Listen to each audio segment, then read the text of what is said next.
Session 53. The temperature rises as the Phoenix 2 arrives to battle. It has changed a bit since Aeron last saw it. Feathers now becoming white and gold. It lands near the huntsman, wings outstretched.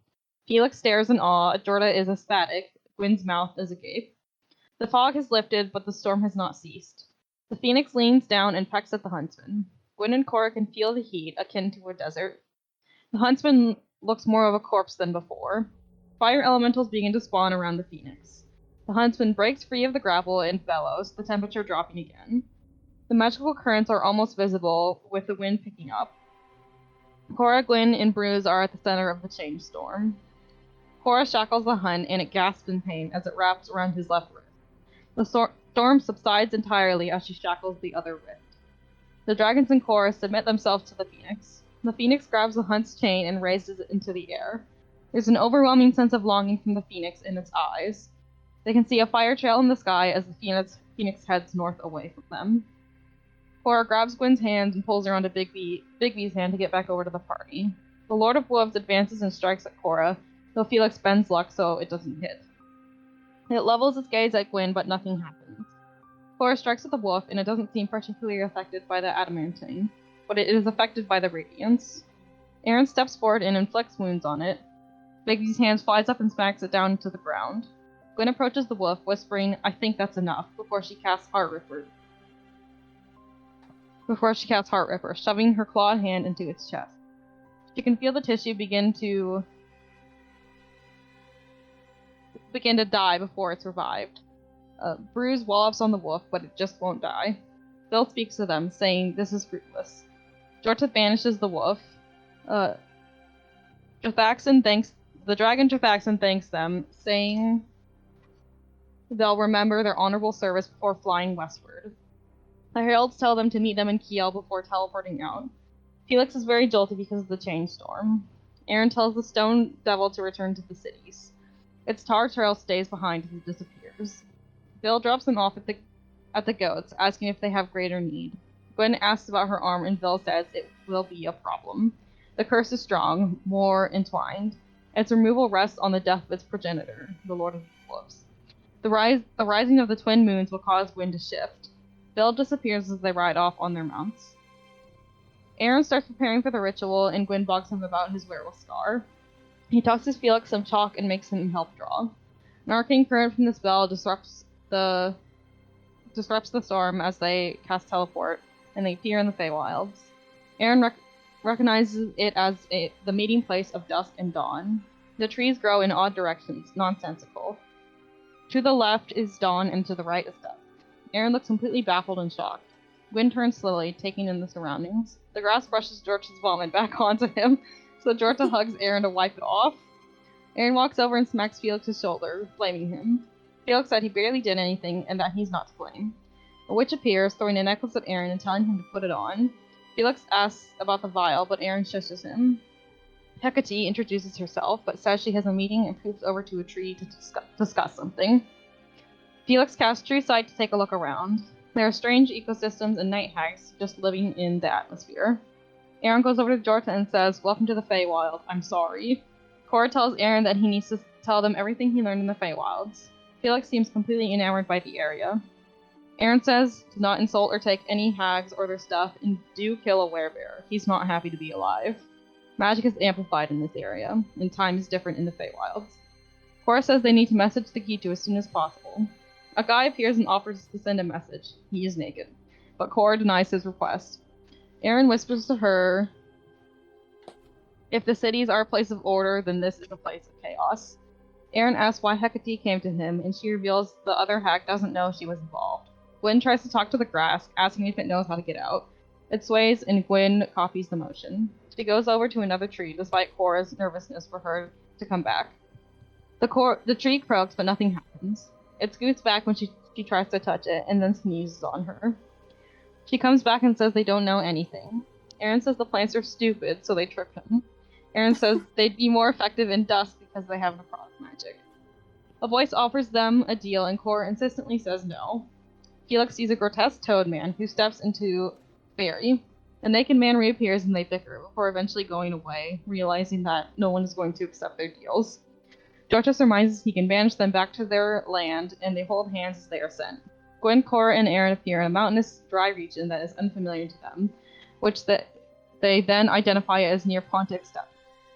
Jorta and Feliccs appear in a coastal city in the Queendom of Aurelia. Someone tries to steal from Feliccs, and Feliccs threatens him, sending him off. They rest and teleport back to the Qitu. And that is where we left off.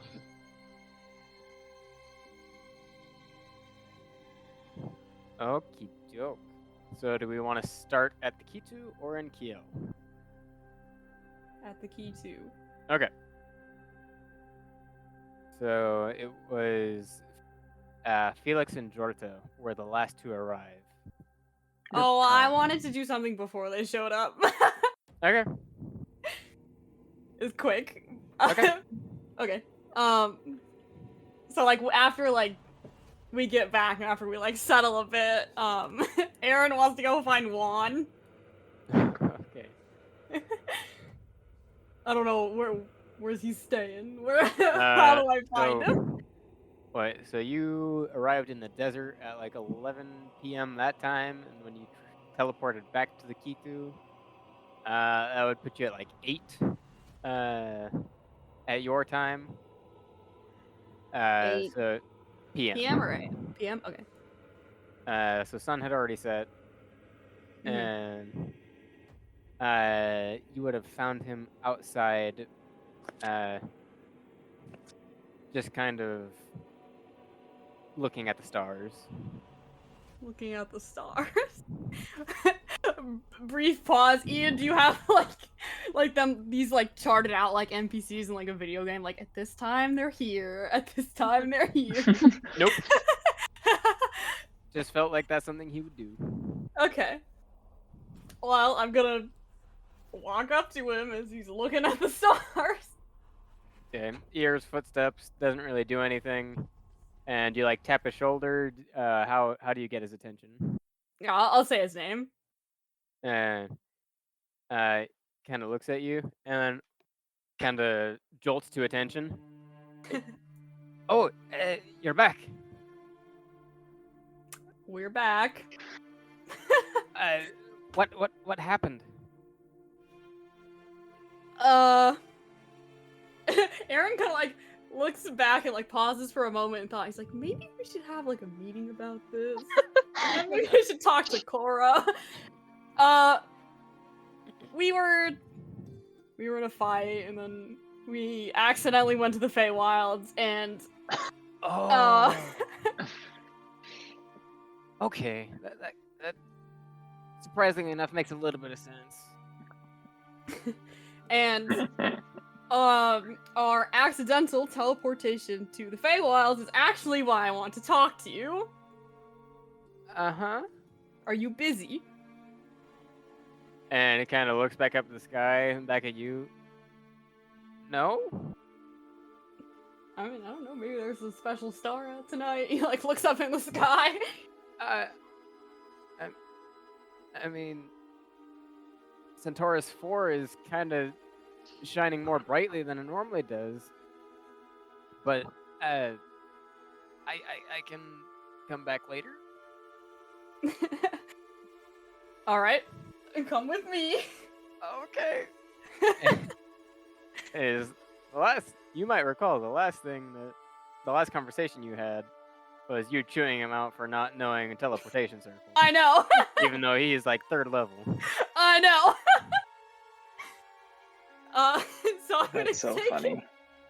I'm gonna take him inside. I'm gonna go over to our teleportation circle. Oh. Okay. Does he seem like, is he still like nervous, like walking over, or? If you walk to the teleportation circle and stop there, his shoulders kind of slump.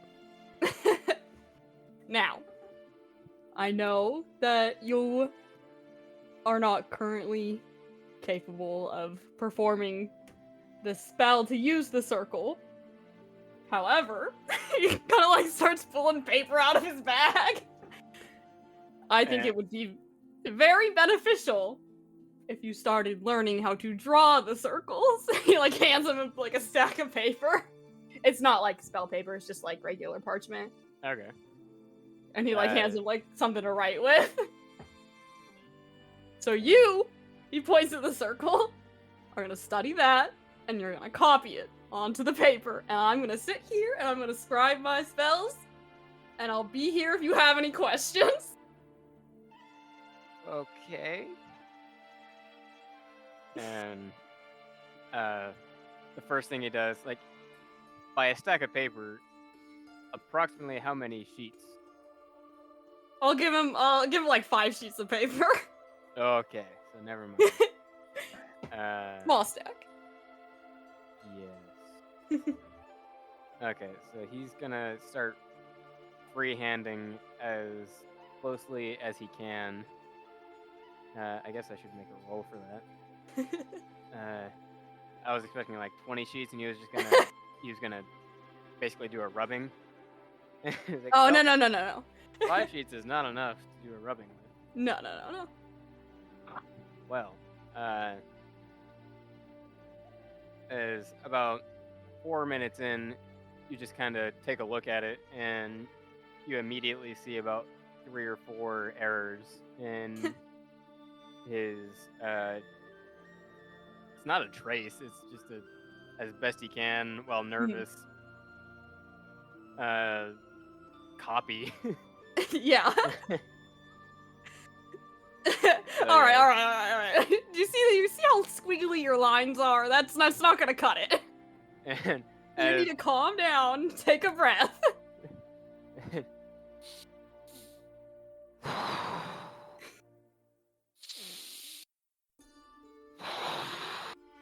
he does it like four or 5 times, and he flips the paper over and starts.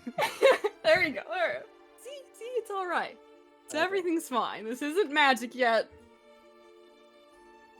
Continue. God damn. Not today. Your follower just isn't doing it today. Oh no. Rolled a 7 and then a 1. Poor guy. Damn. He's just frazzled from when he was like yelled at by it.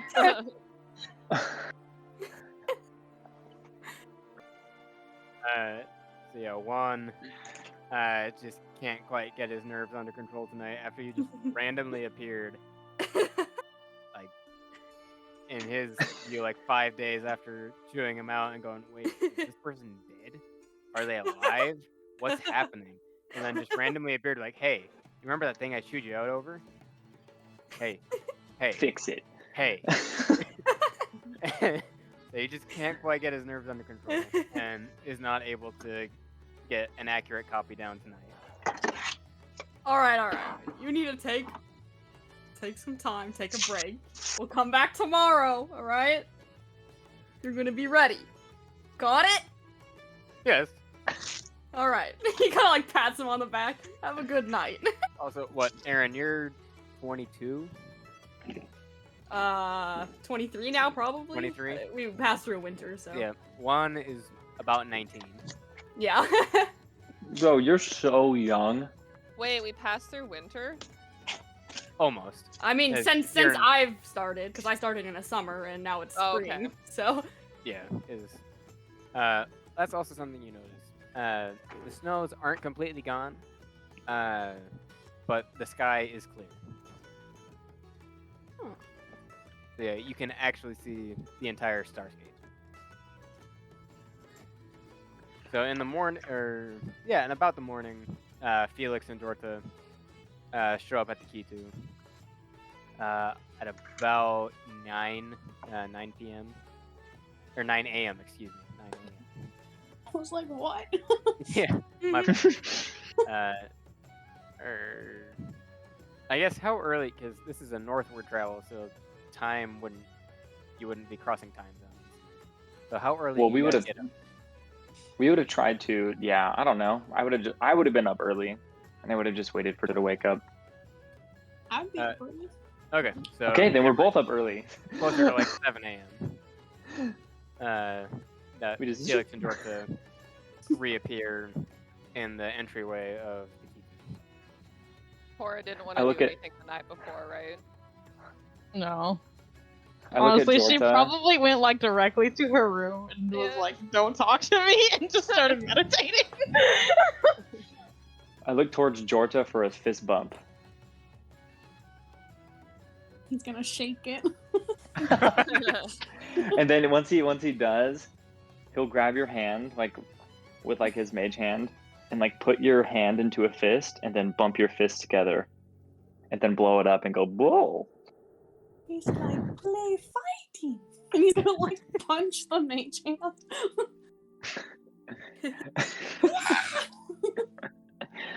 And he just goes through it. I mean, there's nothing there.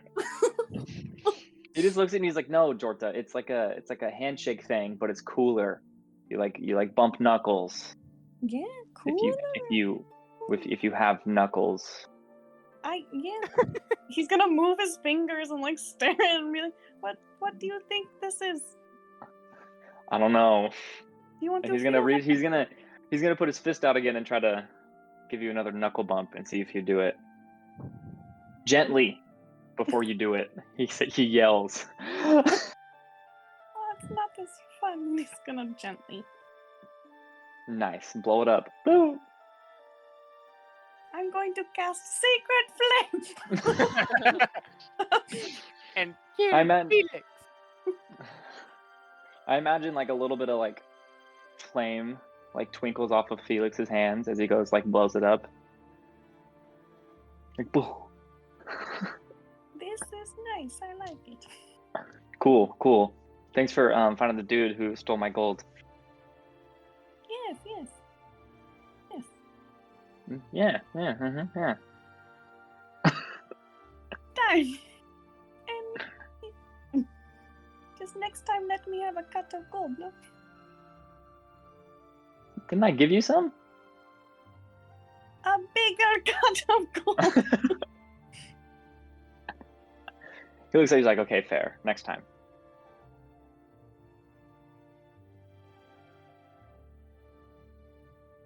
Alrighty, so Felix and Jorta have reappeared in your grand entryway. Cora, I know, would be up. Around is Yeah. not. I'm not sure if Cora would be around. I don't think she'd just be hanging out in the entryway. She's probably like.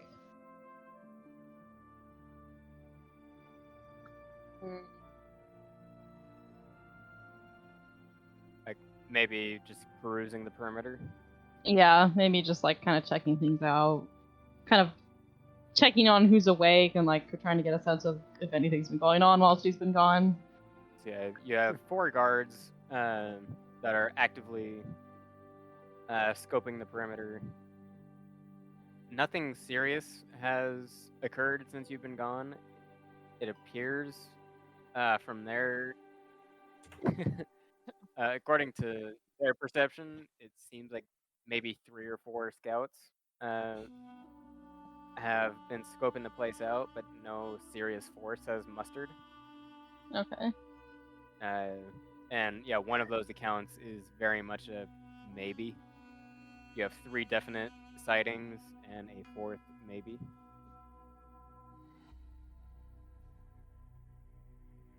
But they weren't able to get a good enough view of them to be like, oh, those are soldiers, or that's a random person, or that's something creepy. It's just something. Okay. I feel as if as soon as Jorta and Felix like pop in, Felix would be like, "Hello, we're And there's back." the slightest echo. Jorta's going to scream at the top of his lungs. When Aeron, you're awoken. Like I his feel Cora, cry. you are alerted. I feel like Gwen would have been already awake, but she'd be like, oh, who's yelling? It's too early. Okay, Gwen, you are alerted. I feel like Cora's like casually like talking with one of the guards, like, alright, like a few scouts, good to know. And then she just hears like Jorta screeching from like the inside of the Qitu. And she just like pauses and she's like, the lizard is back. She'll like nod at the guard and be like, thank you for keeping me updated, and she'll like head on back to the entrance. She's like, I'm not gonna go make sure everything's fine. Felix is just like, we got banished to a beach. We had to sleep. Sorry.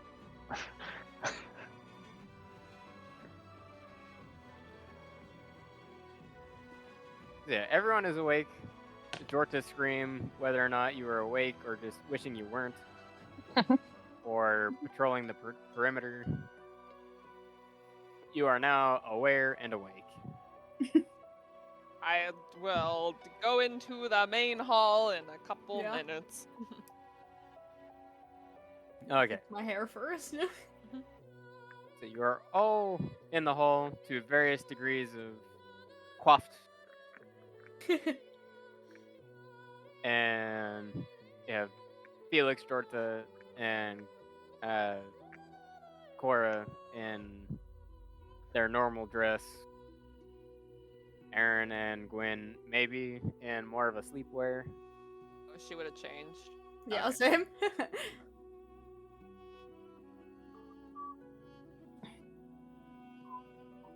Good morning. Yo. Gwen just kind of like mumbles back.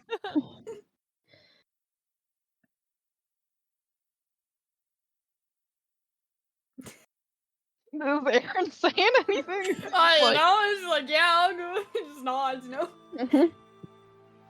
Gwen will turn to Aeron. Did you send Shapat a message letting him know what happened?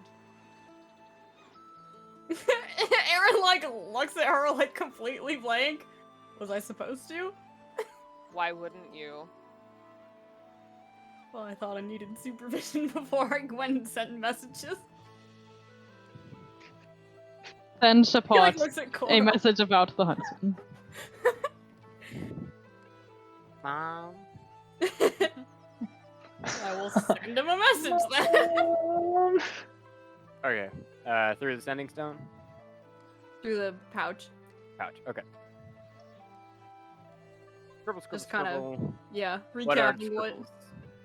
what are the scribbles. I'll just basically tell him that we were able to shackle the huntsman and the Phoenix showed up and it like took him, and then the heralds want to meet us in Kiel. I mean, TLDR, nobody died. And in about 4 minutes after you send that, you get one sheet saying nothing but ah. He hands it to Cora. That's so funny. Oh my god. Or just like looks at it and then just like folds it up and hands it back to Aeron. Right, well, I suppose the heralds are the first thing on our agenda. We need to go meet up with them. Wait, has anyone seen Juan this morning? Oh my god, what did you do to him? Has Cora seen Juan yet this morning? It's early. You have seen one doing his normal morning meditations, figuring out his spells for the day, focusing his will for those spells, and just trying to start his day off right. Since then, no. I saw him just preparing for the day, yes. Why? I gave him some homework. I just want to make sure he remembers. I'm sure he is plenty capable of remembering. Okay. I'll check with him when we get back. So I suggest we tell our retainers that we are briefly off to Kiel to go speak with the heralds. I am not quite sure what they want with us, but I do not know how long it will take. I can't imagine too long. We're not staying in Kiel. And then we have... And she her eyes kind of drift off towards where Gwen's bite is like hidden by clothes. And then we have other things to deal with. It just kind of like rubs it. It doesn't feel good. Yeah. Should we set up a meeting with any of the retainers about where we were, what happened, what our plans are? Juan was asking me last night. Wasn't Yes, sure if- we can have a meeting with them after we speak to the heralds. Jordan wants to I'm. speak to Oh. the sage alone. He's just gonna pass a message to her. To the I'm group. not sure that. Who's the sage retainer person? Oh, I was actually just looking at him. It's the woman. yes. Yeah. The Yeah, woman. Jordan wants to talk to her. Is there actually only one woman? I think there are No. two. There's The the sage skinwalker. is Astero. She's a The woman. skinwalker's right? Bandit. Oh, okay. That'll be in characters, not lore. You would know. It's pinned. Oh, thank you. I didn't even That's check. how I found it so quick. Are you just walking away to go find No, Astero? I was trying to say that I want him to get like a message to somebody, just give to her. Felix will definitely like approach Aeron and be like, so I already have teleportation circle prepped because I had to get Jorta and I here. So if you don't want to teleport to Kiel, I can teleport us there. I haven't even done my spells yet this morning, so I actually still have the spell, but your turn. Sounds like a deal. Do you have the components for it? Nope. He'll hand you a set of gems then? So yeah, Asterapy is pronounced as such. Okay. Also, we should pick up more gems. You don't We only have actually one left. need any because you have. Oh a yeah, I permanent keep circle. forgetting about that. Oh, that's Yeah. Give me right. those back. Felix like holds him up in his Retcon, mage it hand, never like, happened. While we're in Kiel, I do need to run to the market and get something as well. Okay. Gwen is telling the group that. So yeah, as Felix arranges the glyphs to send them back to the Kiel circle, Gwen makes the group aware. Excuse me. Was Georgia And- wanting to talk to the sage before we go? No, I just wanted to be able to pass a message to her Okay. that he wanted to talk to her. Cora will also Like tell someone that they'll nearby, yeah. be That Jordan has back questions. today or whatever. Yeah, and you got like 10-15 minutes to send delegates to the respective retainers. So Mhm. they'll be made aware of your requests. Okay. I will almost definitely need reminding, but once I am reminded, the retainers will be where you ask them to be. And you are in the travel center of Kiel. It's closer to 7:30, 7:45. Not that you have a meaningful way of telling that. Always know what time it is. It's part of keen mind. True. I mean, fine, but they didn't tell time to the minute in a fucking The 1100. minute in my heart. Okay. So Aeron knows it's about 8:45. The rest of you are like, it's still relatively early in the morning. Or 7:45, my bad. 7:45. We should just keep going back and forth so we don't lose time, save time. You know what I mean? I don't think that's how that works. Just don't overthink it. I feel like it would work. Maybe we're traveling Maybe. a lot faster. And you all recall that Hellraiser, even though I didn't tell you last time because I didn't know the name yet, told you to meet at the Willow's Respite, Okay. What is that? which is in the bazaar. What is it? It's like a middle class bar. Ooh. Someone Middle stop class. me. I'm not dressed as middle class right now. Aren't you dressed as low class right now? I'm Oh dressed yeah, as is Felix wearing class. his coat? Jacket. Ugh. Oh no. Yeah, he's probably wearing it. Okay. So yeah, Felix, his outerwear is low class right now. Low class. You gotta remembering get a little former bit of the glory. dust off, Okay. but it's not like clean. Yeah. It's never clean. Maybe one of these days we'll run into a Pumat and he'll just dramaturgy my shit. So You we're- told the bathhouse people not to clean it, so I don't believe I know, but Prestidigitation is the cleaning spell, which Gwyn has. oh, that thing. And oh. If literally Yeah. anyone ever asks her, she will use it on them. I think it was more of a like Felix isn't going to do it himself. Someone would have to be like, "You're too dirty," and then he'd be forcibly Well, if he'd be forcibly cleaned. does Felix look nasty right now?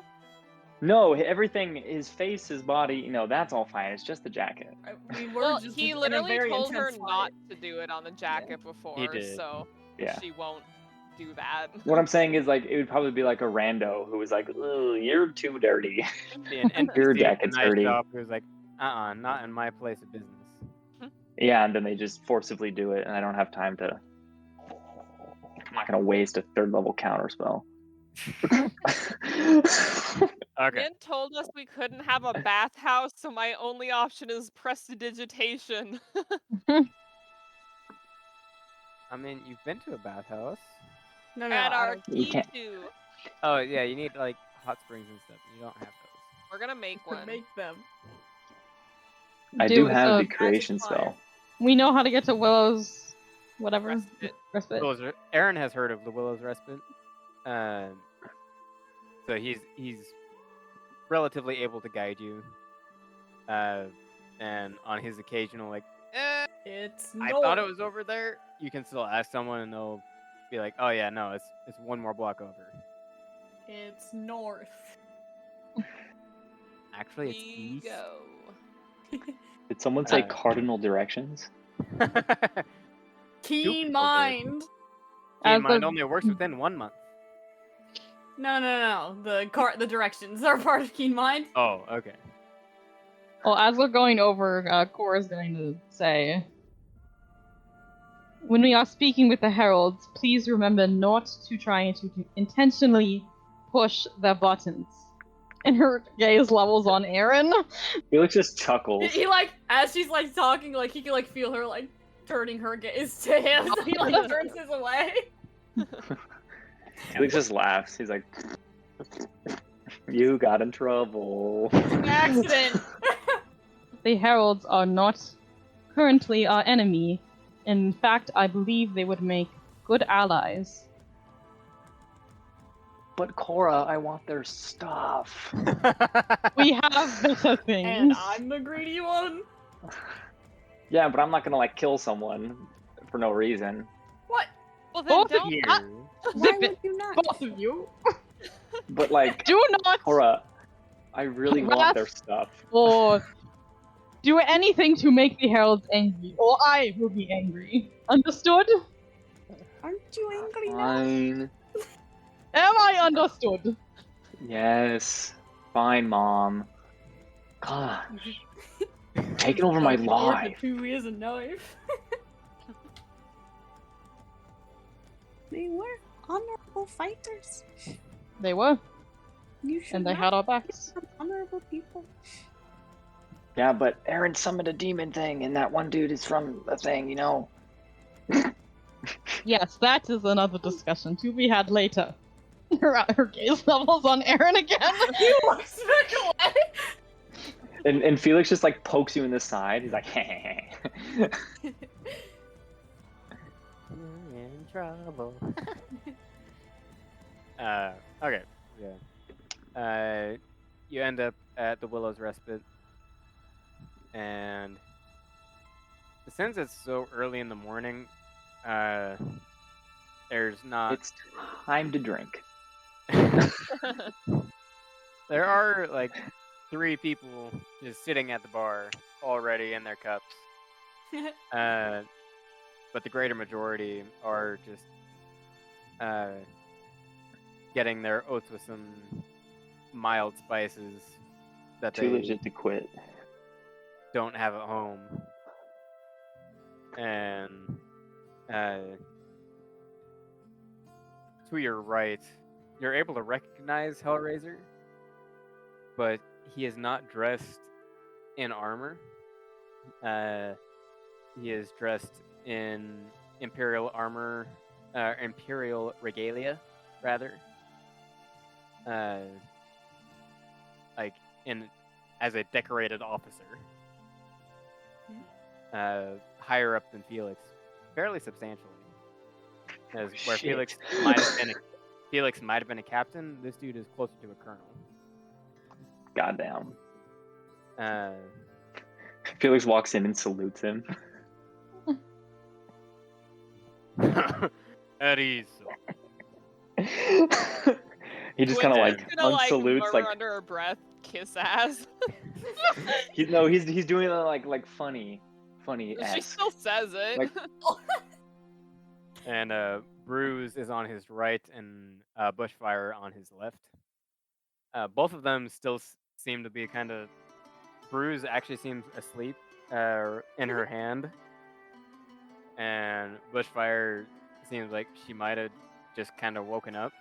It seems like they both fell asleep at the table. But yeah, this place is fairly populated. It's just people mostly getting their breakfast. And then a couple people who are district drunks getting their drinks. Is Do they there have- room at their table for us to...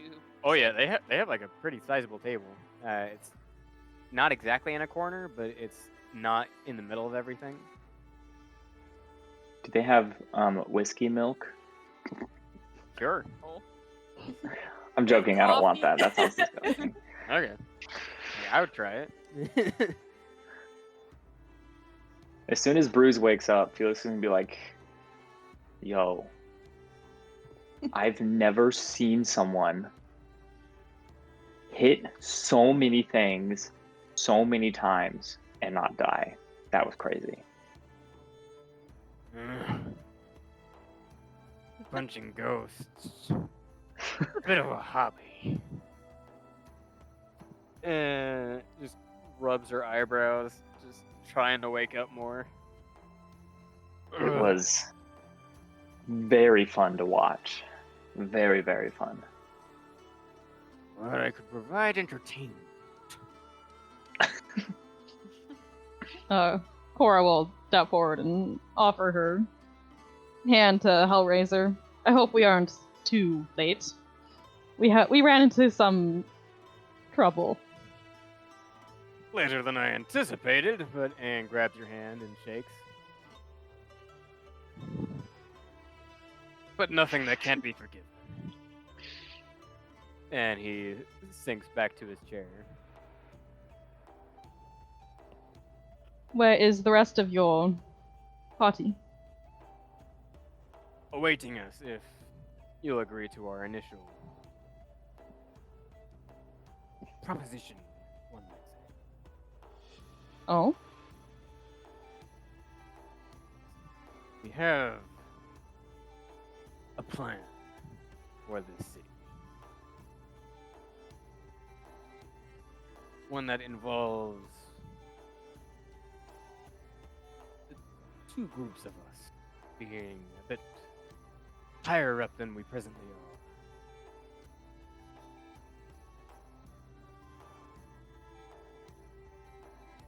We just need some confirmation that you will hear us out. if you do not agree, that you will not take it to any higher authority.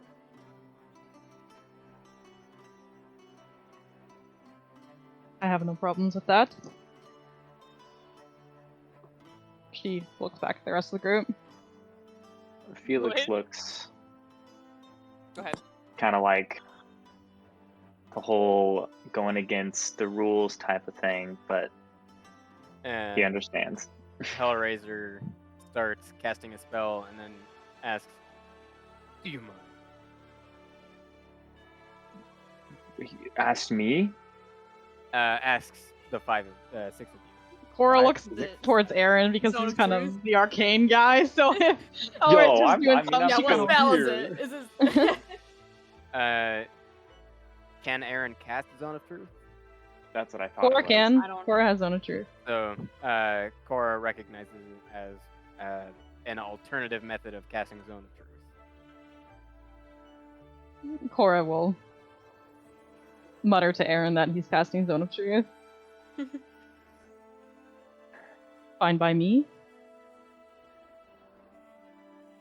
And Or just like concludes waves his hand like... concludes casting it.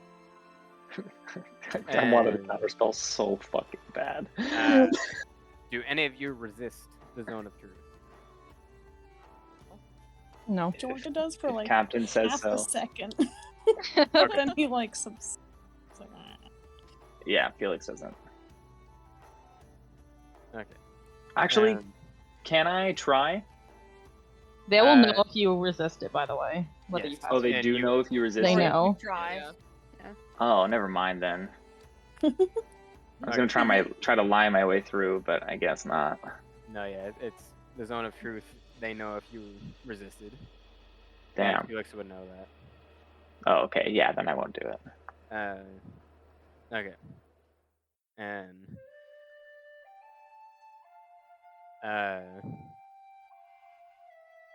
and Hellraiser more directly and quietly asks, "Would you turn us in for a treasonous suggestion?" Against the Empire? Certainly not. There is venom in Cora's voice. And Hellraiser, he doesn't have hair on his eyebrows, so to speak, but you can still see the structure of his face change in the way of raising an eyebrow.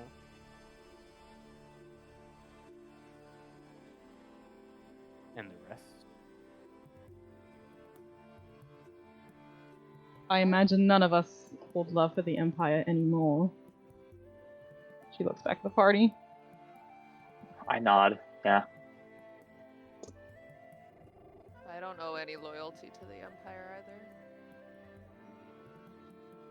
Same for me. And Hellraiser's eyes finally rest on Jortha. You wanna The stare at lizard? him? She's like, "What is Empire?" He's gonna turn and stare at him with one eye. For like a long time. Hellraiser blinks, but he does not break eye contact. Gladly, gladly take down the Empire. And the Zone of Truth drops. Take a walk with me. Take a walk with us. And the three of them, Hellraiser first, and then Bushfire, and then Bruise. All right. It looks like if anybody meaningfully drank last night, it was probably Bruise. Respect. They walk out and begin walking towards the barracks. We'll follow. And no. it's a pretty meaningful walk.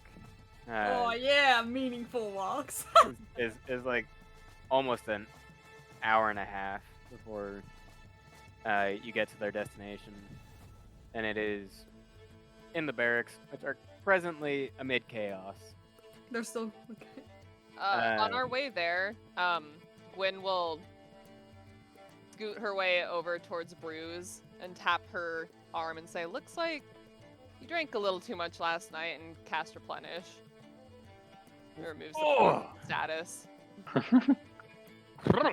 And also heals her if she was hurt. She had gotten in a fight, but it seems Let's that she fucking probably go. and a couple of scrapes on her cheek and forehead just close. Bah!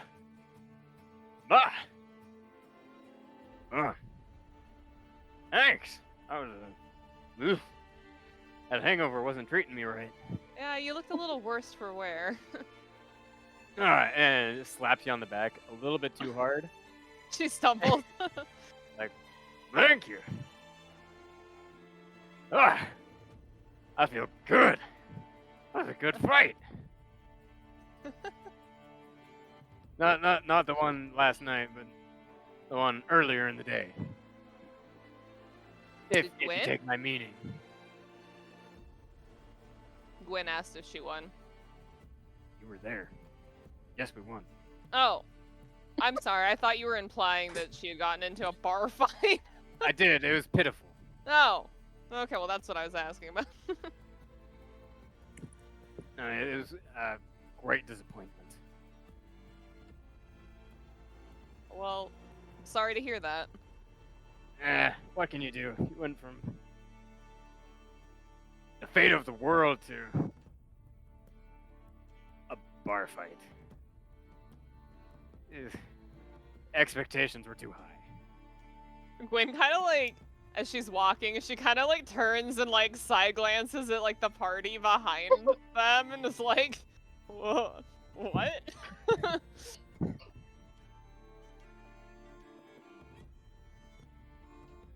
But yeah, Rude of unless you, she Ian. keeps like talking, Gwyn will kind of like fall back to Alaktu. And throughout this whole time, Bushfire remains silent. And so does Hellraiser. But eventually you get to his officer's manor, and it is guarded by 3 full, heavily armored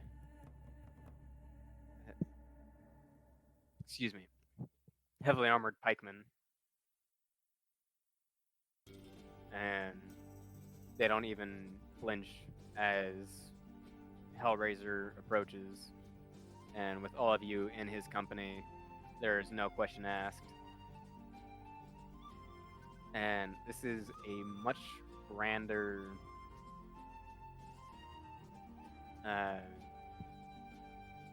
excuse me, my bad. Much more grand establishment than Aeron's father's home. Aeron's parents' home was more of a kind of a respectable home. This is a genuine manor. Just kind of closer to the middle of the city.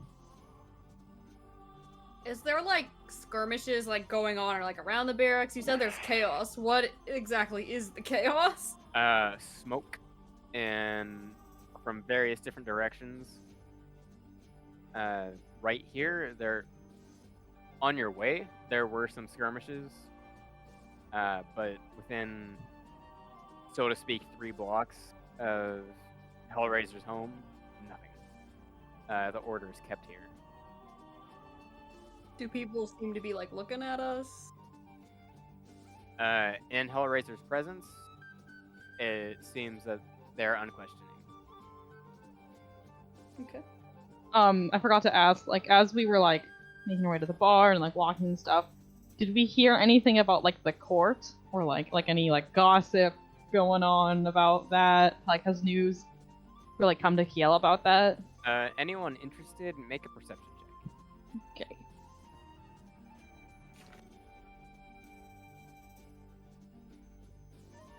$20. 16. 14. Cry.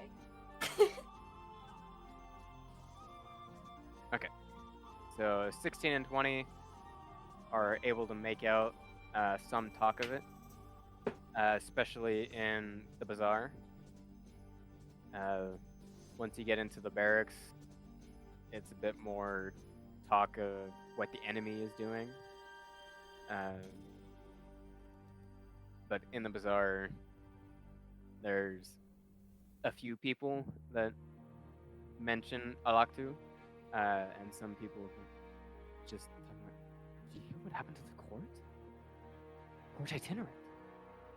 They were defeated by some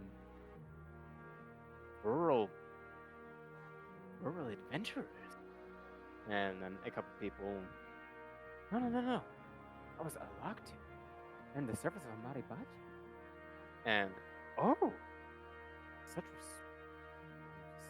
retainer for some. Oh, my. And just kind of stuff like that. Nothing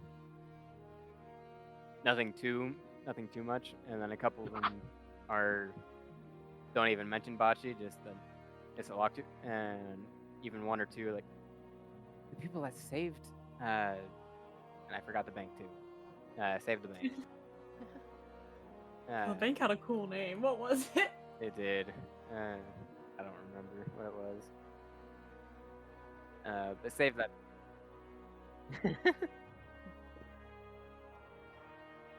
I'll find it another time. I probably. found, okay, there's 3 Oh. banks. The Anaparnassus Regency Association, the First Estate Vault, and the Mercantile Banking Association. I believe it was the Mercantile. No, it was... Was it the Anaparnassus? It was the Anaparnassus. Okay. The Anaparnassus Association. Saved the Anaparnassus Bank from being robbed. And, just kind of rich people talking amongst themselves about what interests them. Sometimes that favors you, sometimes it puts you in the retainer of Amadi.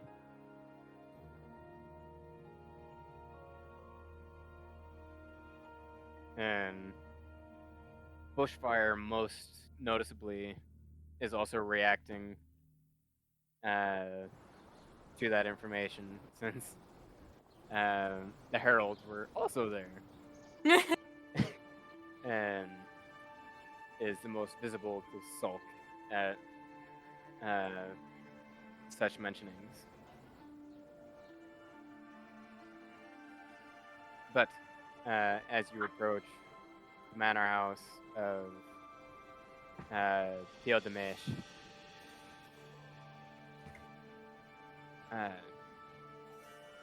you're let in. The grand facade opens to almost entirely a hardwood entrance with paintings of major historical events of the Empire, the crowning of the first emperor, the first battle of Israel, left and right, opening into a staircase leading up, and what appears to be a kitchen to the left, and a waiting room to the right. Hellraiser leads you up, and the room he takes you to is then also occupied by Mysterium and Blade. Blade, thank you. And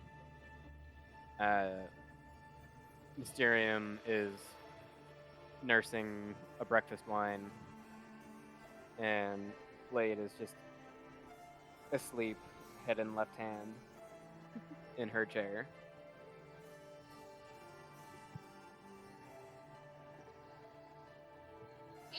And Hellraiser goes to the desk towards the end of the room, sits down and slaps the table with both hands. And Mysterium just kind of looks at him and then looks at you and sits up, finishes her wine, and kind of steeples her hands together while Blade kind of jolts awake. And to attention while seated. And Bruise and Bushfire take their own seats. Because there are not seats for you. But right now, the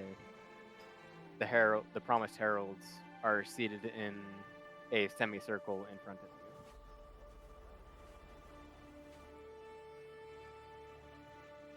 you. I'll stand. But yeah, I assumed you were standing. I didn't anticipate you were gonna sit on the floor. I don't know, maybe Jorta sits on the floor. Reasonable. Gwyn looks at him, and she's like, no, I stand. He pats next to him and just stares at her. I kind of want to sit on the floor. Felix is gonna sit on the floor with Jorta. Jorta's gonna fist bump him. And blue. Perfect. And Hellraiser shrugs a little bit. And his hand's still on the desk. Kiel is in a weakened situation. The army was not unified in its decision to send out its greater strength to aid General Vigor in reconquering the Heartland.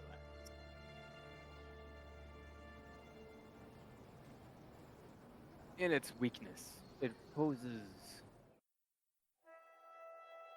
a uniquely tempting opportunity for interesting and powerful parties, such as ourselves, to take it for our own. Is this something that Alaktu would be interested in?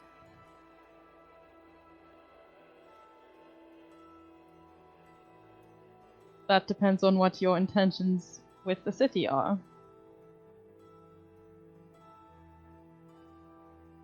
Might notice my decoration. I was once a loyal Imperial enforcer, but I am not so unwise as to see when something's time has ended.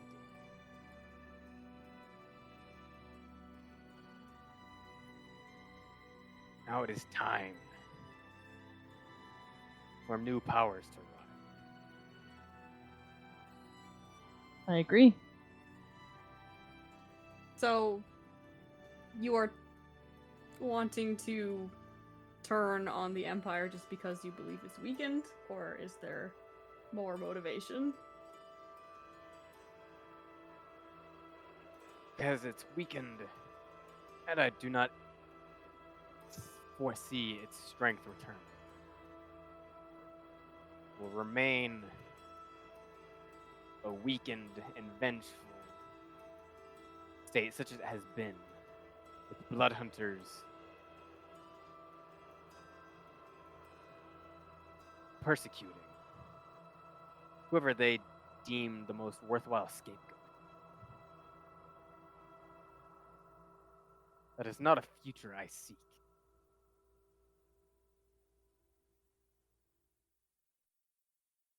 Jorta's gonna raise his hand so he can be seen. I didn't realize there was a desk in between us, so Yeah. I'm gonna be like, do you know who is going to take its place? Well, in this city, I would hope that the promised heralds in Alaktu would split the city.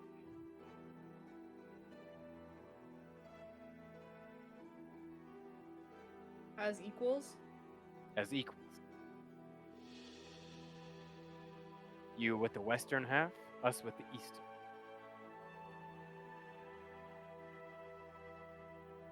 Table talk. What do we know is in the west versus the east of the city?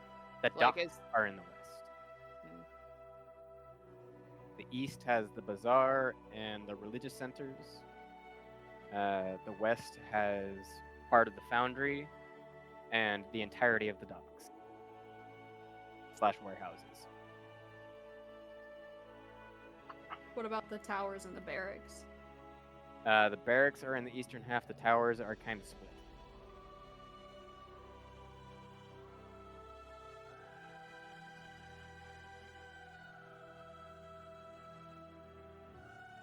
And the workers' districts and / slave districts are also pretty much partitioned half and half between east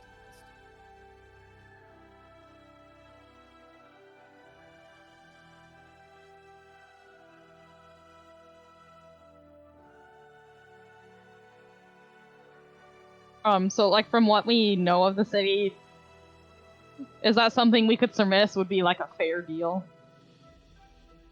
Depends on what you want.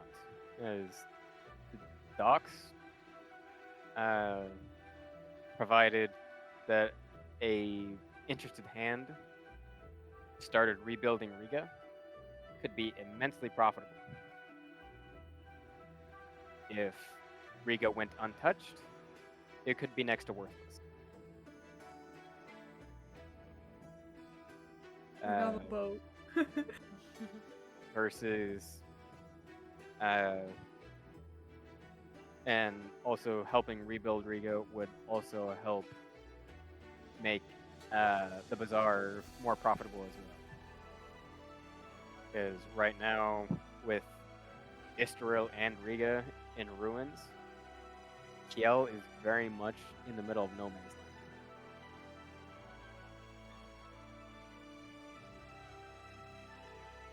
So it just depends on the greater vision of the interested parties as to whether or not this means a profitable endeavor or one that just portends more territory owned.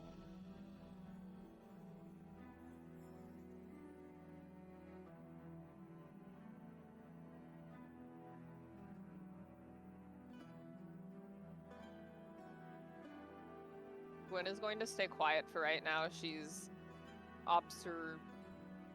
observating like this exchange and mostly looking at between Hellraiser and Cora to kind of get a vibe. I feel like the rest of the party could probably tell that she doesn't necessarily think it's a fair deal just from the look on her face, but she's not explicitly showing it to the heralds. From our time in Kiel, it has become very clear to me that this place does need proper order. Just from what we see on the streets so often whenever we come here. It is weak, as you said. And Hellraiser nods. As does Bruise.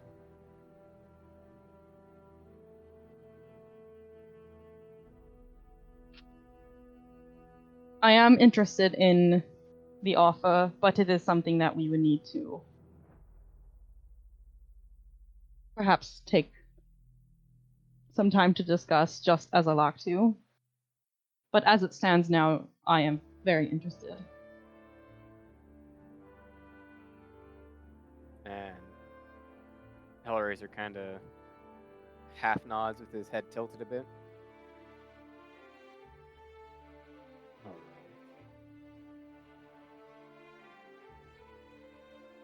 I would give you 2 days to return to us with your answer. Have you any sort of plan yet? Any ideas how you would go about instating yourselves, so to speak? The Force is loyal to me, conquer the East. The Force is loyal to you, conquer the West. How can you be certain that there's so many forces loyal to either of us, we could conquer it. I have my spies. And they've gathered this information. It's certain, or is it? Your defenses are not nearly so secure as you might expect.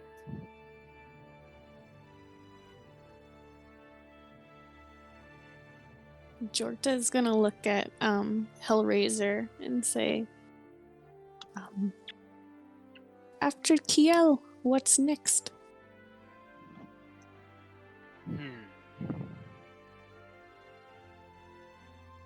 This is good question. Perhaps you could take the northern expanses and us the southern. Perhaps we could ally to defeat General Vigor. As his ambitions are to reinstate the order as it was. Whereas two groups of us, I imagine, aspire to create an order that could be something greater than what currently stands. Does General what was it, General? Vigor.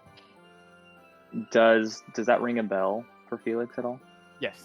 As I recall, General Vigor is known as the Anvil. Okay.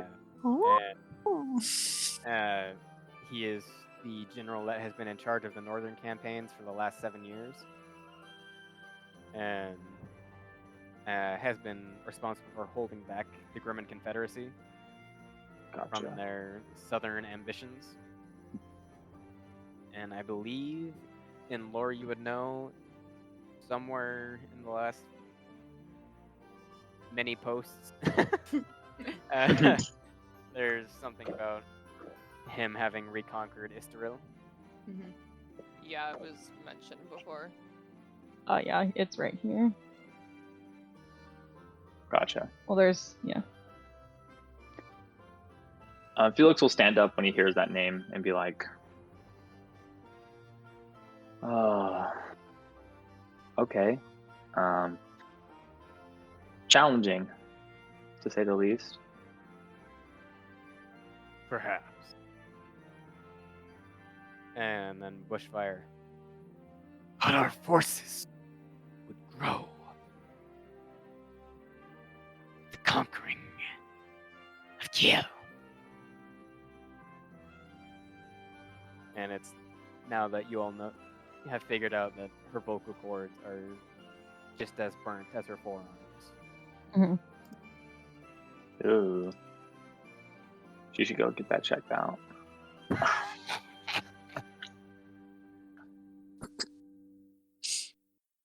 Too little.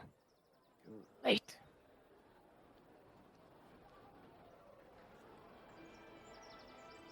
And despite the laugh, there is no humor in the following statement.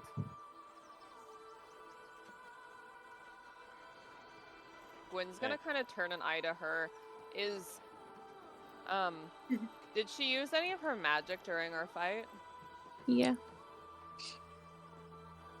Would Gwen be able to get any sense of the fact that she's a warlock? Make a religion check, subtract 1.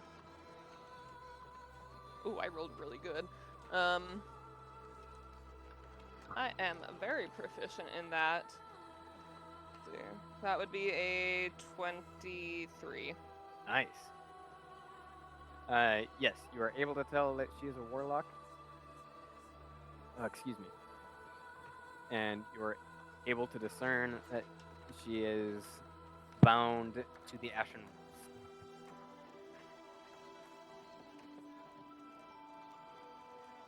She's just gonna stare at her. She's not going to make a big show of anything, but she's going to watch her. For a bit. And Bushfire meets your gaze and holds it. Staring contest time. Alright, roll a d20. Oh, See who okay. blinks first. Ooh, damn, I rolled good. Are we adding anything? No, flat Was- D20. That's a Was 6. Bushfire the Triton? I got an 18. Yeah, she's a Triton. Yes, Gw- she's Gwyn a blinks. badly burnt Triton. Yeah. So yeah, Gwyn blinks, and then blinks again, and blinks a third time before Bushfire blinks once. Gwyn just chalks it up to her being a Triton or something. And then Bushfire finally and breaks eye contact. She snorted at me Yeah.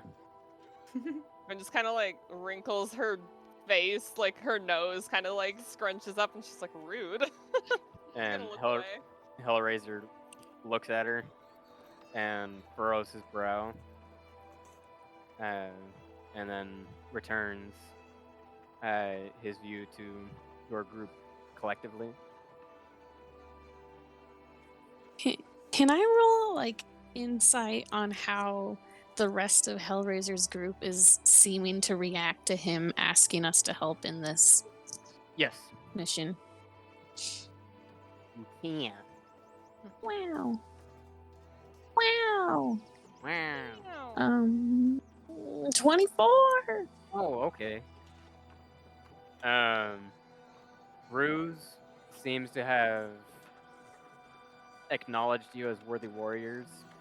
There is an element of distrust and a minor resentment due to some of her former compatriots that you have killed. In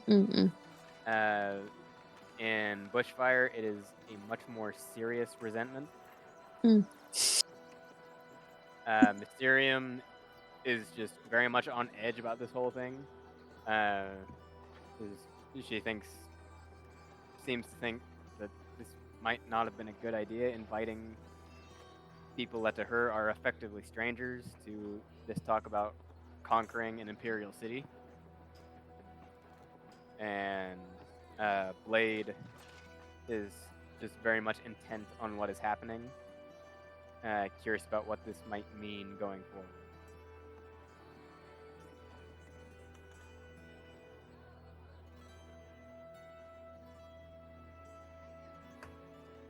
What do you see the future of the Empire becoming? I see a blistering ruin. Encroached upon on all sides by its foes, who have finally seized upon its weakness. Centuries. Domination. East, west, north, and south finally collapsing upon the center and claiming what was taken from them. I do not see a bright future. An imperial remnant. So the center should fortify itself before being claimed by the encroaching might from all sides.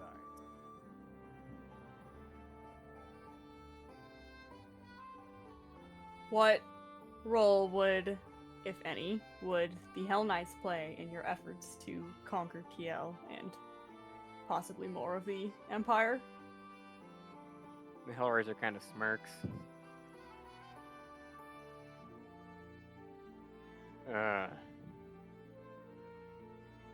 It is not directly in the interests of Hell that the Empire win or lose. This is my ambition and mine. So you would not involve them? Not unless it became in the interests of Hell that the Empire win or lose. I do not foresee that in the future.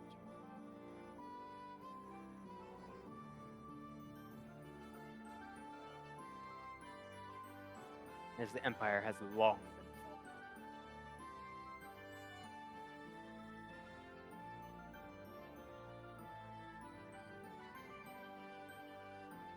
Why us? what drew you to ask us, of all people?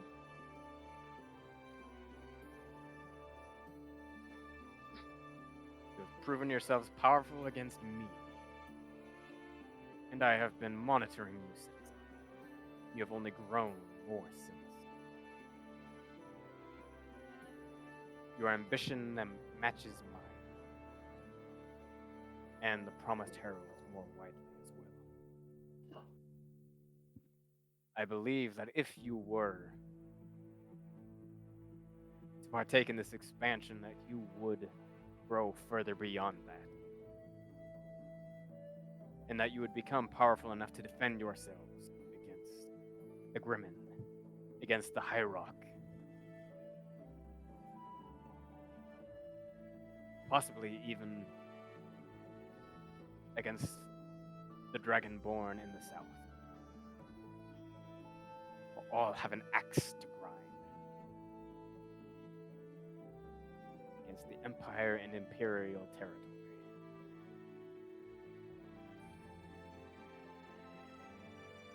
The blacksmithing metaphors continue. I'm here for it. Gwyn will speak up. Say we do take you up on this offer.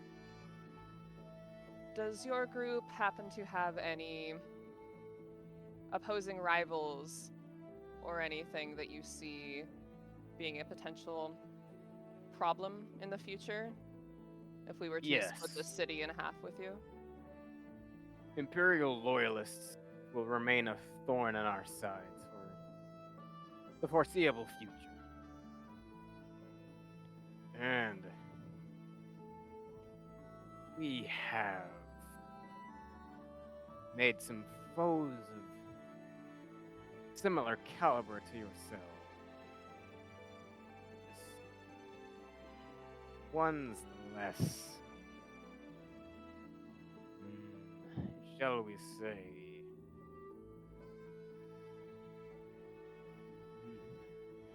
worthy isn't quite the right term.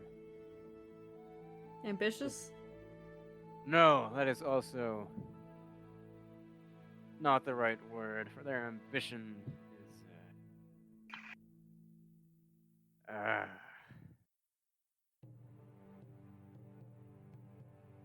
inspiring, so to speak. They're more easily bought.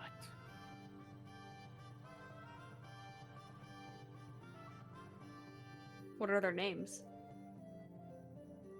It seems to vary.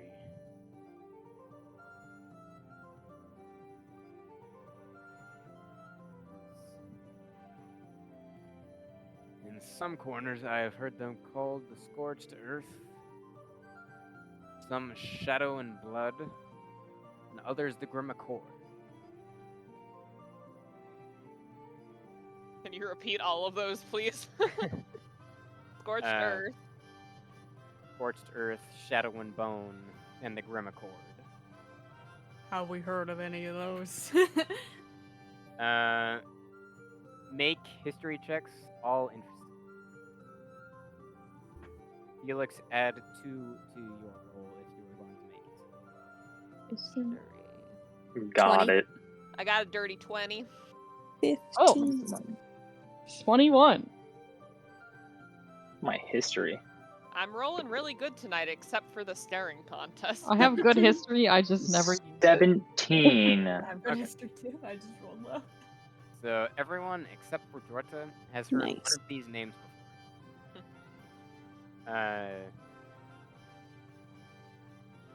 They are fearsome warriors with that are known for their tactical prowess. And once you have some time to speak to each other, you will be able to figure out, oh, yeah, these are this Scorched Earth, Fire and Shadow and Bone, the Grim Accord. These all seem to be the same group. Yeah, there's a halfling sorcerer, a gnoll druid, an Ara knight, and an orc assassin.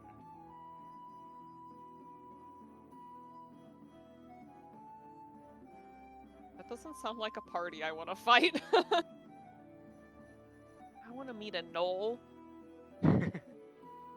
Have we seen gnolls at all? Not yet. I want a hyena friend. In Felic's experience, they're a bit more common in the eastern steppe. Mm. Not so much here in the north or in the desert. Did you just mention cardinal directions again? Always north. Okay, but I need south, Aeron. Opposite.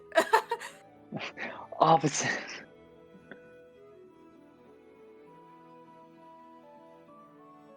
What is that group known for? Are they known as like just an adventuring party? Like, are they raiders? Are they? They're known for assassination missions, for burning and pillaging, and mayhem more broadly. They're not a group known for performing good deeds or serving the honorable. They serve who pays them and who pays them best for whatever the mission.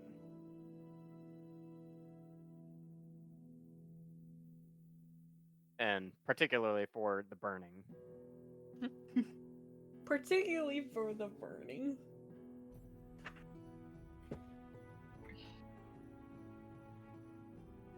I imagine the general might eventually sick these hounds upon us. I imagine he is cunning enough to send them for us independently of each other, rather than while we are both at our strongest together.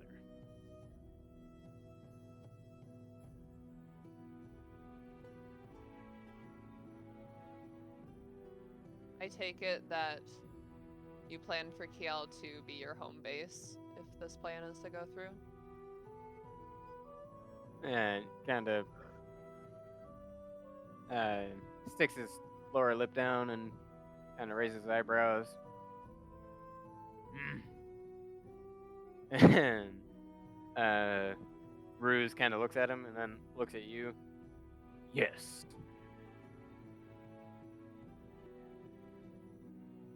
It's kind of like sits there and she like mumbles very quietly, I hate this city.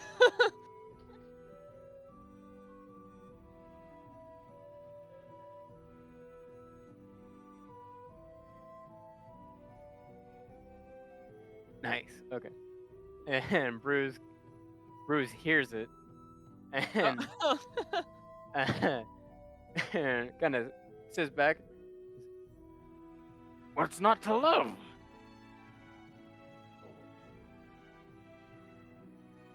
There's just been a few things that have happened here that I'd would have preferred to just leave here, but we keep coming back. It wasn't the city's fault.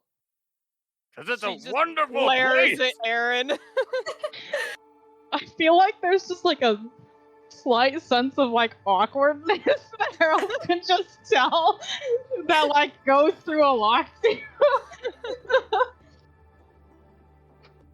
Just because you're wanted for murder? Oh no, that's not a problem. What? What? You're wanted for murder? No.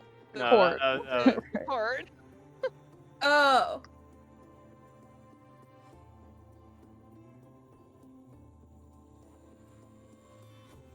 Does anyone else have any questions for them? Yeah, Then ask. I was going to. Do you have spies that watch these scorched things? They attempt to. Do They're they die?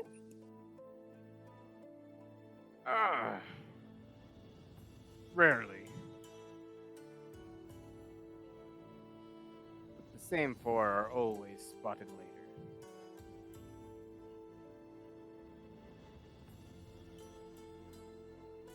And they are difficult to keep a track of due to how mobile they are. But then again, both of us collectively are rather in the same boat, aren't we?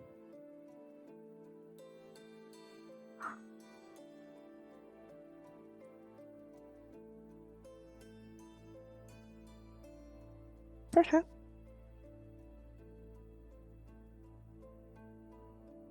Is there a time frame you seek to instate order in Kiel? We will determine that with your answer.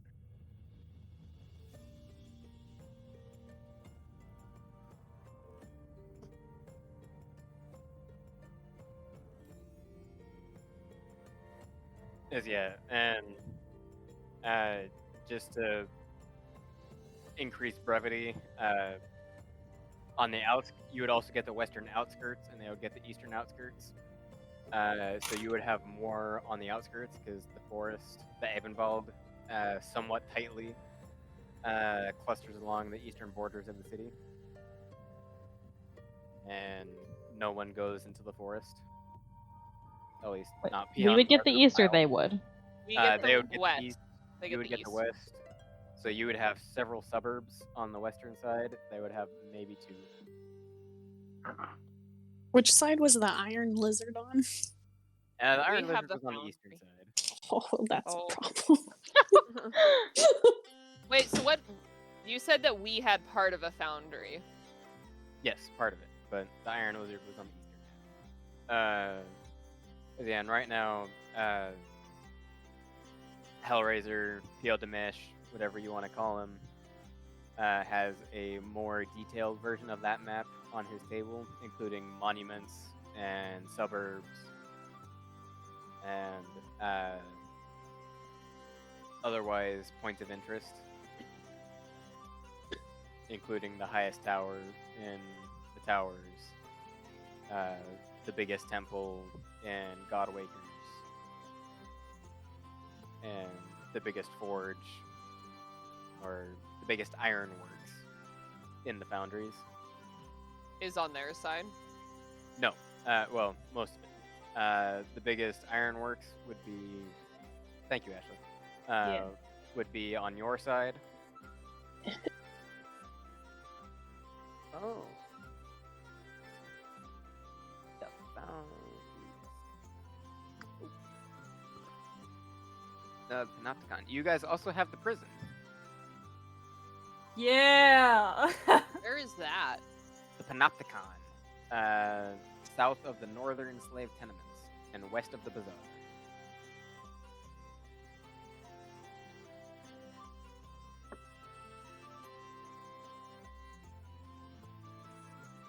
Wait, so is this map upside down?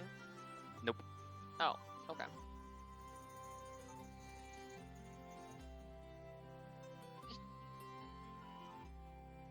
Yes, yeah, there are two slave tenements, one in the north, one in the south.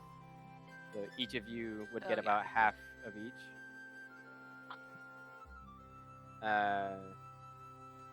And the Promised Heralds would get both of the Unbound districts, which are the districts of freedmen. However, Hellraiser will tell you that he has no interest in upholding slavery. Cora does not have any interest in upholding Yeah. slavery either. Yeah, he views it as a relic of the past. And what with the great wealth being accumulated in both the towers and the bazaar, it can be spread further than it currently is. However, he says nothing about the barracks.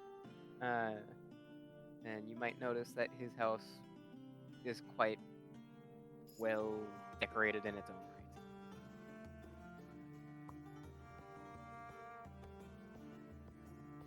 right. So yeah, from what you're gathering, you would have a monopoly on trade going in and out of the city. They would have a monopoly on trade within the city. And beyond that, they would have almost exclusive control over the religious center, and you would have exclusive control over the prison. Otherwise, everything else would be split between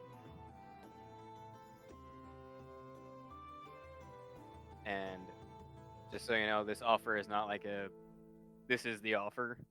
There is Yeah, we can like debate. Mhm.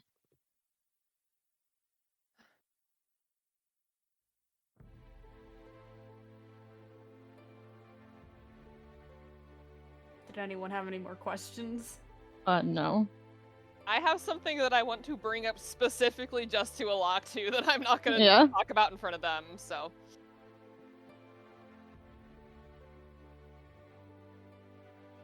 So does anyone else have any questions for the heralds? And Nope. with the growing silence and bushfire.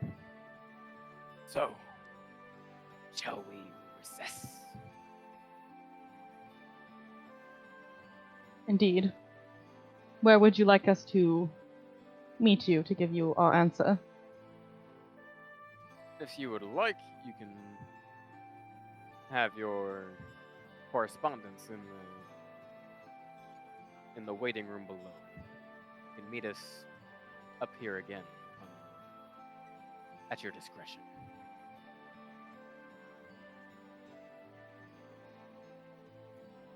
Two days is the limit that we offer you.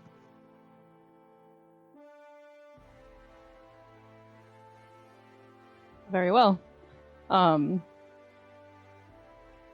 Cora is going to cast Encode Thoughts. It's a cantrip. It's my only cantrip.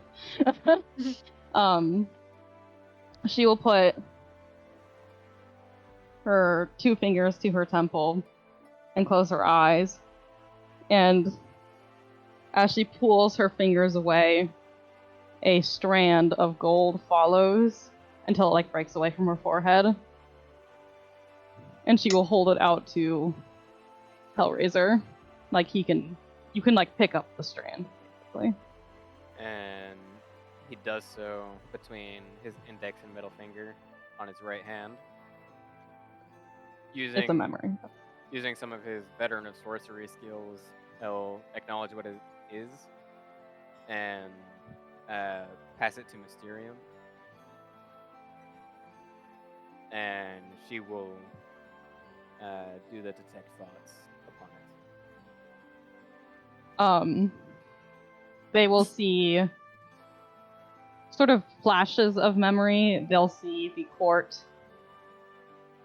like the first like introduction to the court. They saw the court like taking over Alaktu's Qitu. They see the execution barracks, and then the sort of last few glimpses in the thought strand are Cora shoving her sword into the judge and slaughtering the jury. And so yeah, Mysterium looks rather taken aback and just looks at you and then hustles over to Hellraiser and starts whispering, chuckles.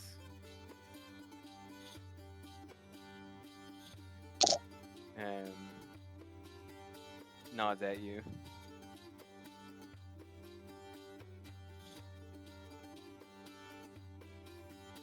Cora will look back at Alaktu. Let us go discuss. Yes? Yo, Hotman.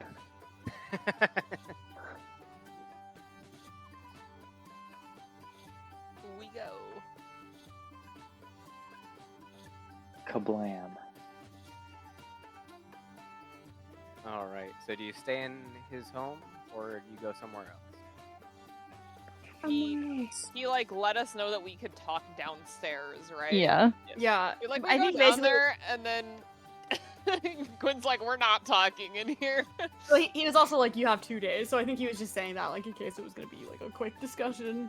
Yeah.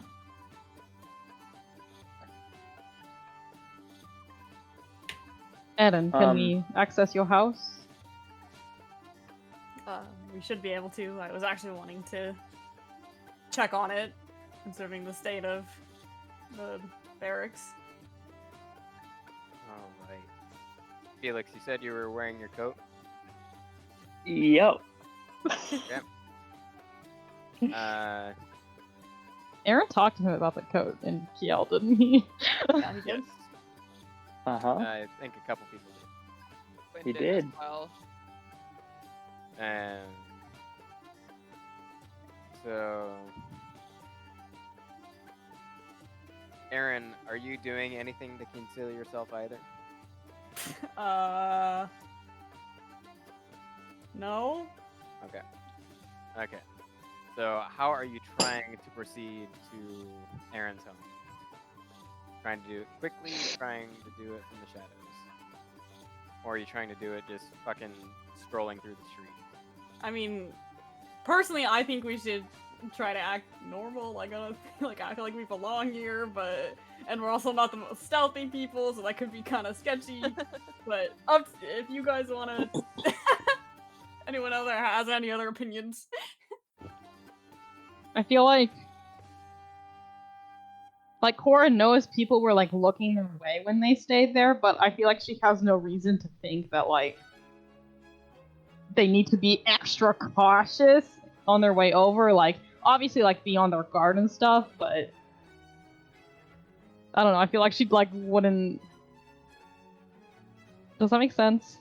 Like Yeah. Okay, so let's just say like, what are each of you doing on your way to Aeron's home? Like, is someone stealthing? Is someone keeping an eye out? Is Cora will keep an eye out Okay. for like any danger. Looking to see if anyone wants Quinn is knives. walking. I'm pretty sure I have like an extra bonus to stealth. you With have all a that plus other 9 stuff? to stealth now? Yeah. You're So proficient in stealth? that's That's because of the one thing. That was his court feature. Yeah, that's my court Oh, feature. okay. Because everyone else got the good features, and I just was like, yeah, sure, I'll take this one. Then now Felix is real good at stealthing. Cool. I am Ander. Watch out. The stealth sorcerer. Okay. So Felix, are you trying to stay hidden? I don't know. I kind of want to see what happens. Okay. What if we had So- Felix walk Maybe in the split up. middle of the group? Yeah, let's do that. Okay. I don't know. I kind of want to see. I want to see if I can spot anybody I know. Okay. So Felix. And in I'm looking for a person you know particularly. Okay. Figured. But I doubt that they are here. Does Aeron make any move to go into the middle of the group, or is he just walking? No, I guess he'll sort of like take the lead because Yeah, knows he- the place best. He'll like set like a casual, like not like oh my god we're on a mission we gotta get out of here, but not like lazy either. You know, like unassuming. Okay. And Aeron, something that you would notice more so than anyone else, that it's not directly towards your home, but very near to your home, there is a plume of smoke rising. Oh god. And Felix, make me a perception check. And Cora was looking out as well, wasn't she? Yeah. That's not That will come into play awful. later. Perception. 17? 17. All right, that's not Yeah. bad. Ooh. There are 2 people that you know that you spy. Okay. One is a I guess you could call him a battle mage. Is a Okay. capable warrior and a somewhat capable wizard.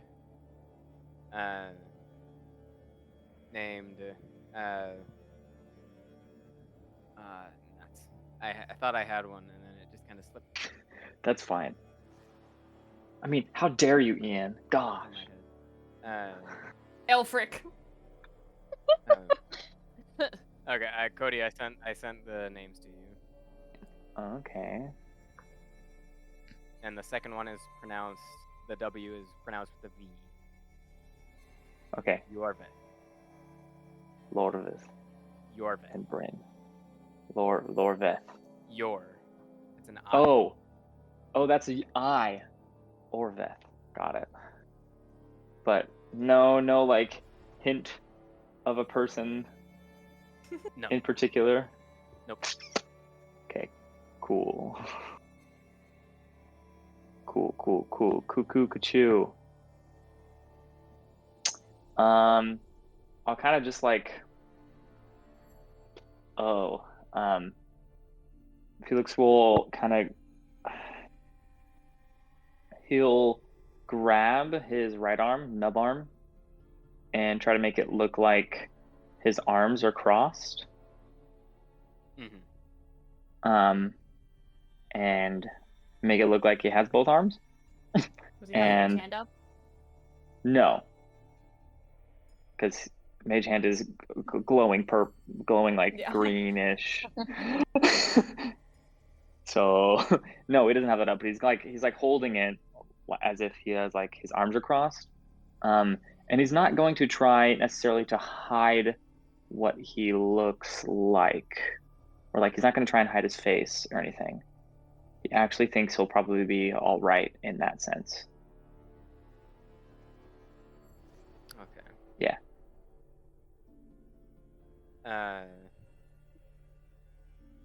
And Cora, as you are nearing the plume of smoke between your group and your destination, you spot an incoming skirmish. One that you are about to be caught in the middle of. Oh, good. And one side is fully aware of what's about to happen, and the other is not. Oh shit. All of a sudden, the ambushers, a bomb is lobbed, and a gun is raised, and a cry is thrown out. It! Oh my god. And Oh no. there is an explosion, and then gunfire. And then the din of battle has begun. Oh my god. Fuck. Cora, As- if you would like to roll perception for initiative, you may do so. Everyone else, roll initiative as standard. Wait, I roll perception? If you Wait, want did to. we get? Oh, okay. We were going to get caught in the middle of it as well. Yeah. By the way, Shayna doesn't have her stuff. Nuts. I can try and Not remember it expecting- though.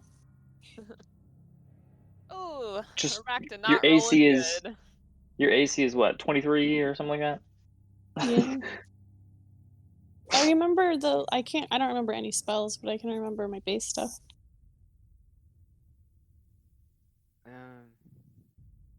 Okay.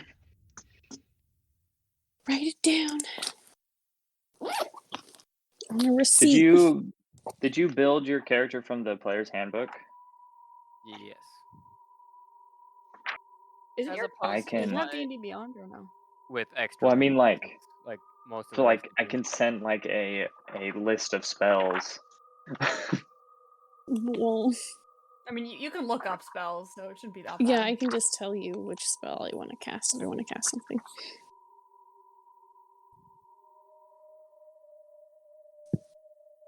How deep into this skirmish are we? Like, were we in the center and they closed around us? Almost. You are very near the center of everything. Did they? Like, not right in the middle, but you're in the wrong place at the wrong time, and these are soldiers. I say we just leave. I agree. I don't want to be in this.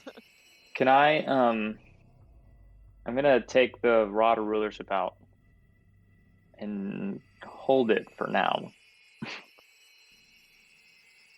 And then I'll kind of like look at everybody else and it's like, I can use this. It might help.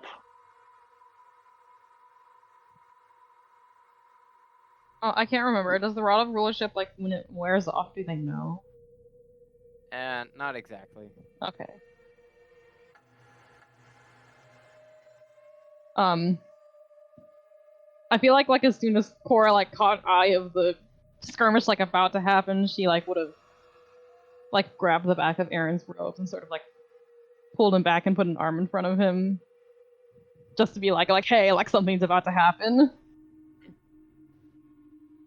Let's see this in front. Okay. He looks like, do you guys want me to use this? It'd be great to have messaging rings right now. Well, Our goal is to get out of here, so... Okay. So first off is Felix.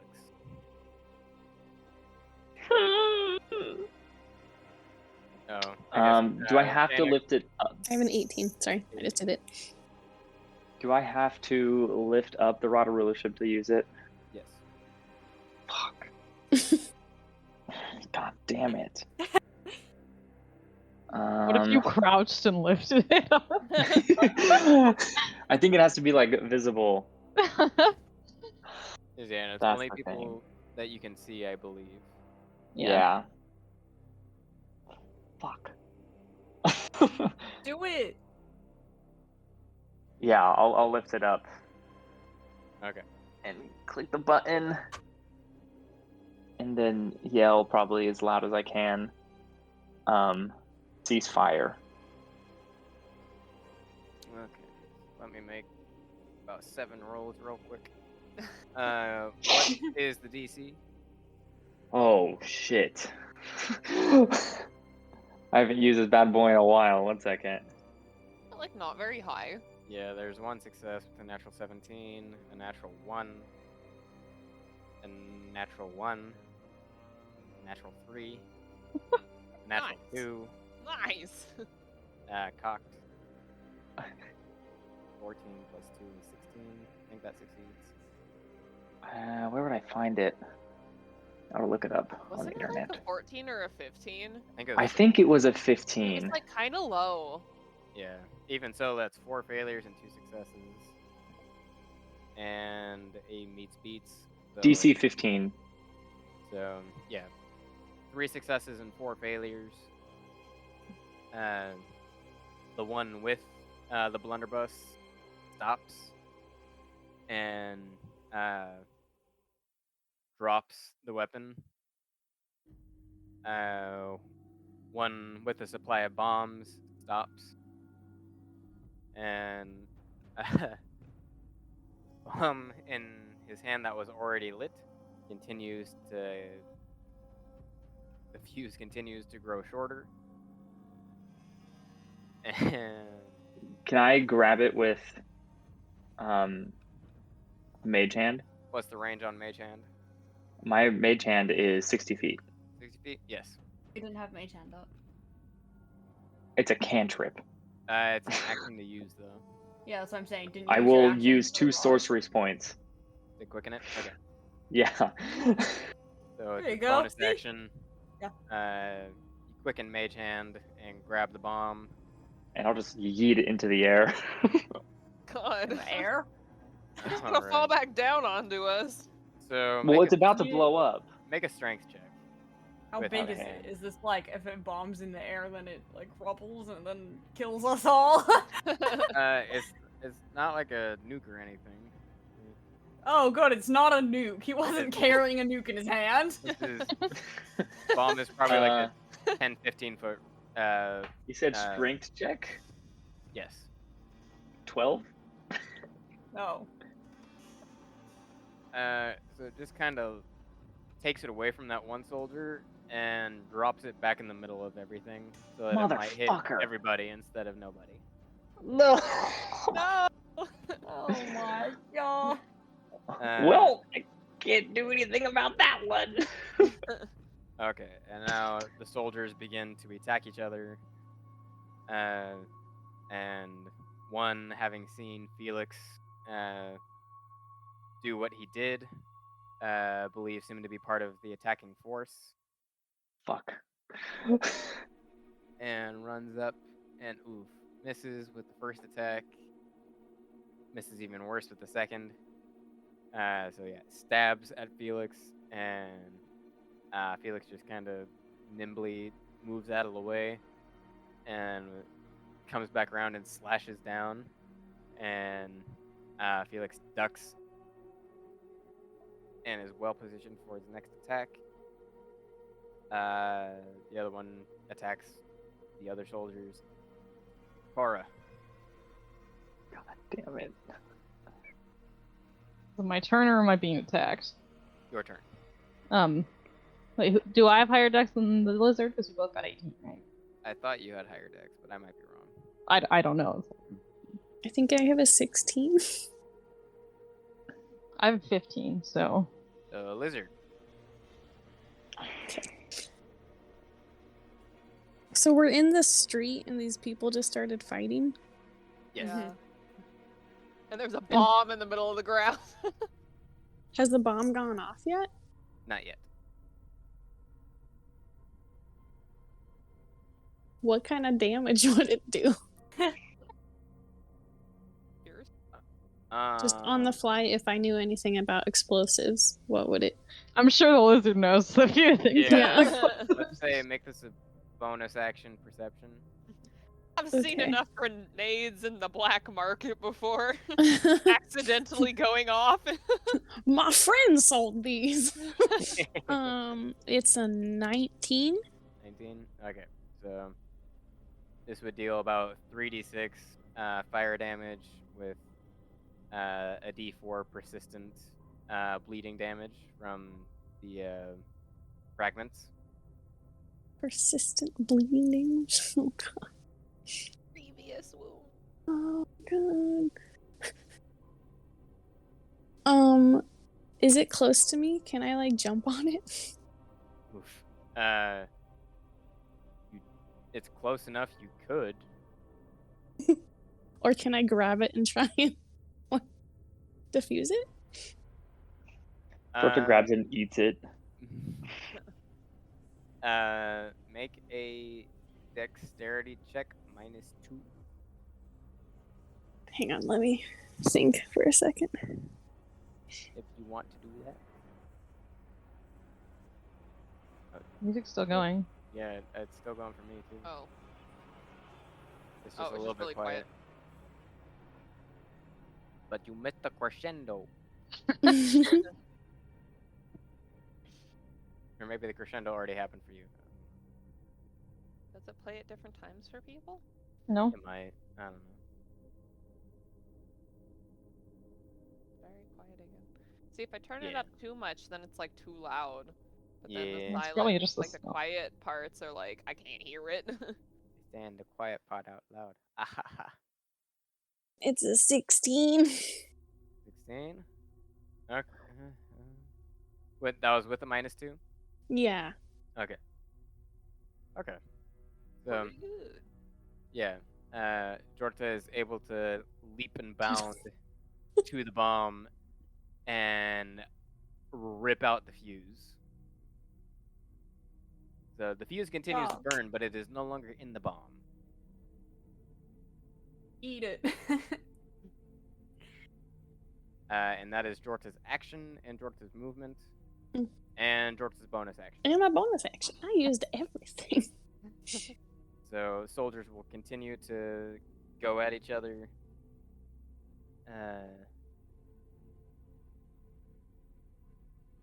Okay.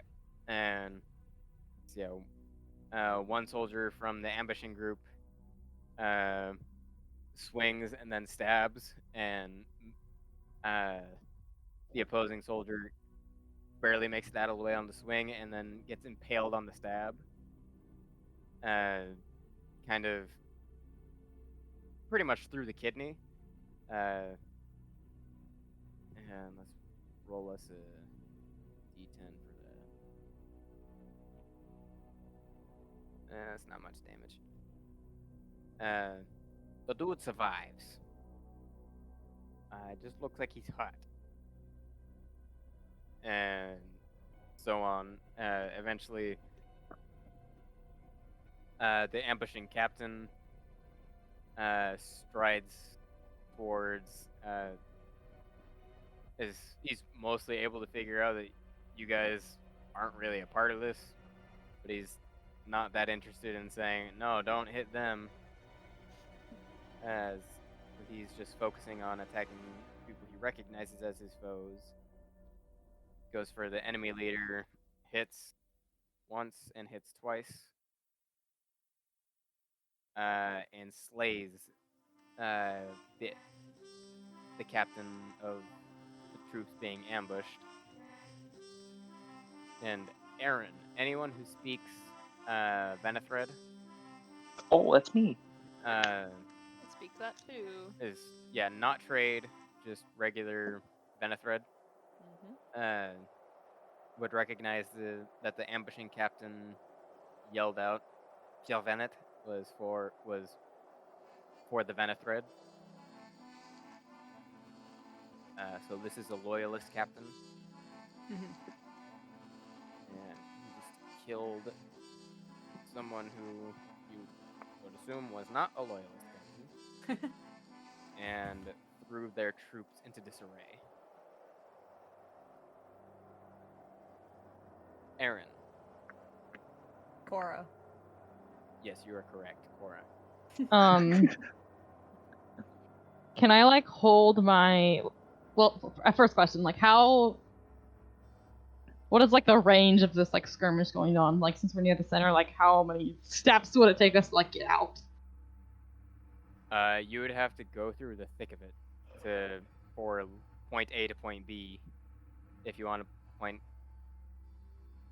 A, B, C, D, E, F around it, that would probably take like 3 or 4 turns.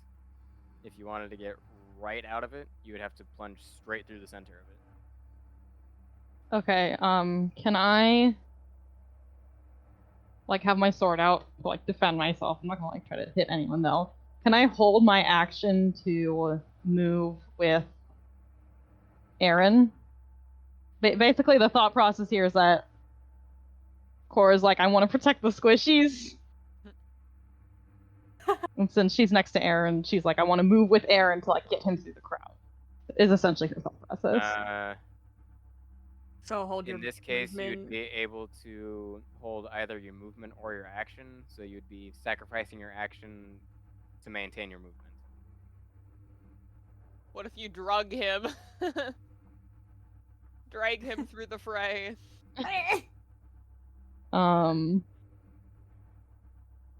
I could table talk to help you answer this question, but I don't know if you want me to metagame it. No, what specifically are you meaning, Ashley? Like, what I'm going to do on my turn?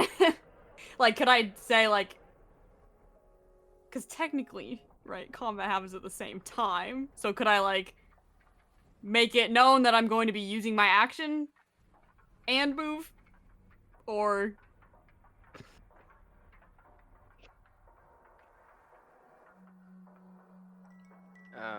not? Yes. I'm not entirely sure what the utility is of that. No, because you're saying that Cora would either have to use her movement or her action to wait for Aeron, right? Yes. And so she'd have to forego the other. Yes. And I'm saying if she used both to move, Aeron would not catch up with her. Yeah. Either way, Cora would only get 30 feet of movement. That's what I'm saying. Aeron's also only going to get 30 feet. Yes, so they would still end up together. Yes. Okay, so what I'm gonna do is I misunderstood what you said then. Cora's just gonna say, "Don't focus on fighting. We need to get out of here." And then she's going to. She wants to go like around the thick of it rather than straight through to avoid most of the battle. So I'll move my max movement and then I will hold my action to like fight or like defend somebody. Okay.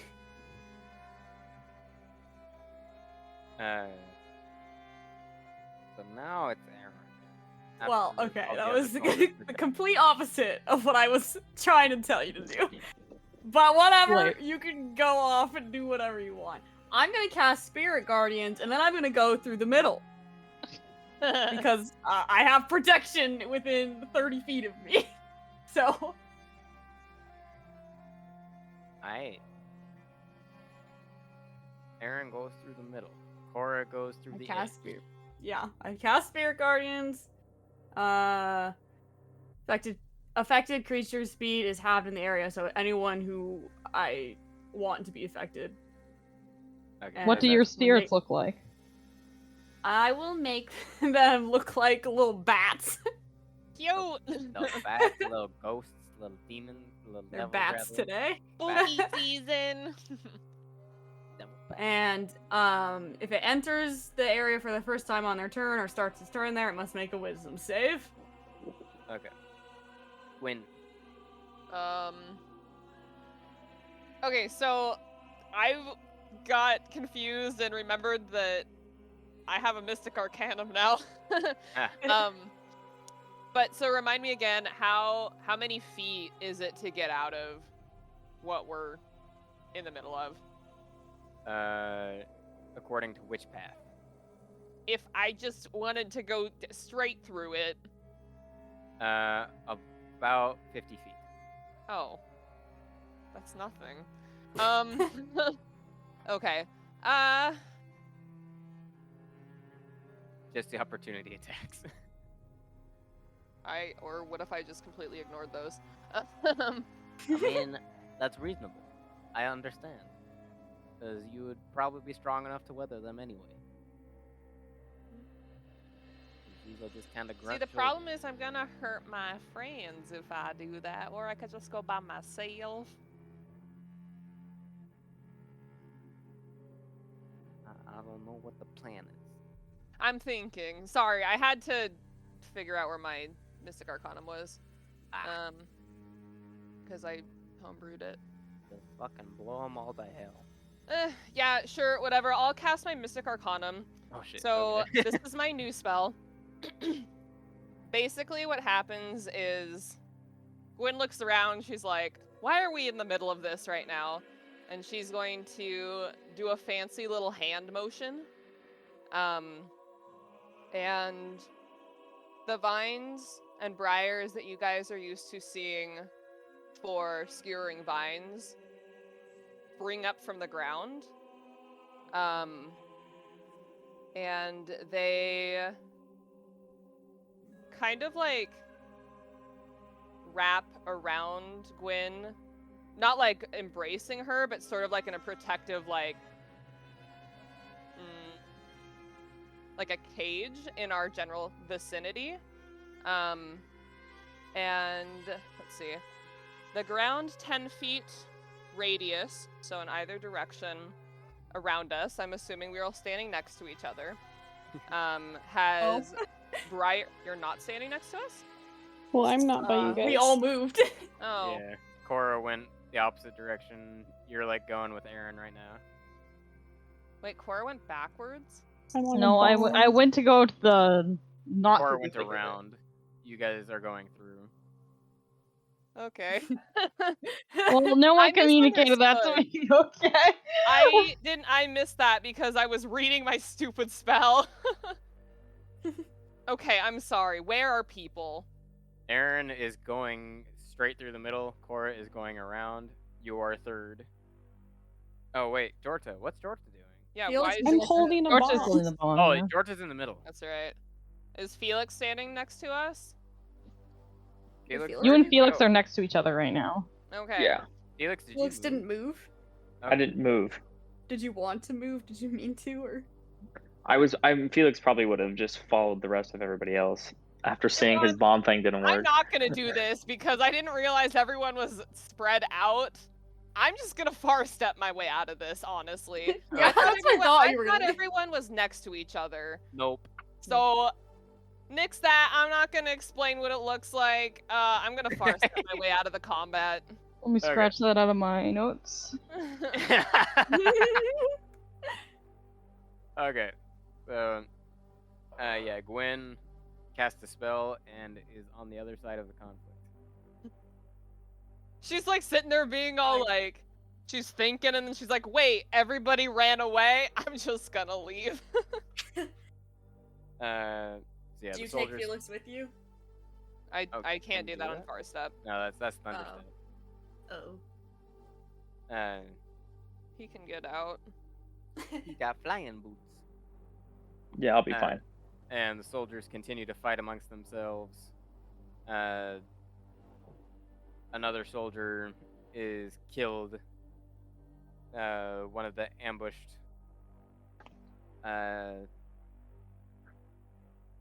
One of the ambushers kind of notices Felix, and their eyes go wide, and they kind of point and start rushing headlong towards Felix. I think it's time for you to use your boots, boy. I'll triple toe and heel click and try to get the fuck out of there. Okay, and the first captain is dead, so we're back to Felix. So that's what you did. You got the fuck out. I just like look at him and I go and do like the from Attack on Titan Hanji's like eye opening like low frown face. I'll find it. I go woo, and then I skirt on out. Okay, and one of the soldiers mistakes Cora for being the enemy leader and tries to attack her. Oh, nuts. Both horribly miss. And so yeah, the first one you duck under, the second one comes back around and bounces off your armor. And the soldier, not quite realizing what he's gotten himself into, just kind of furrows his brow and scowls at you. And yells, "Phil Bennett!"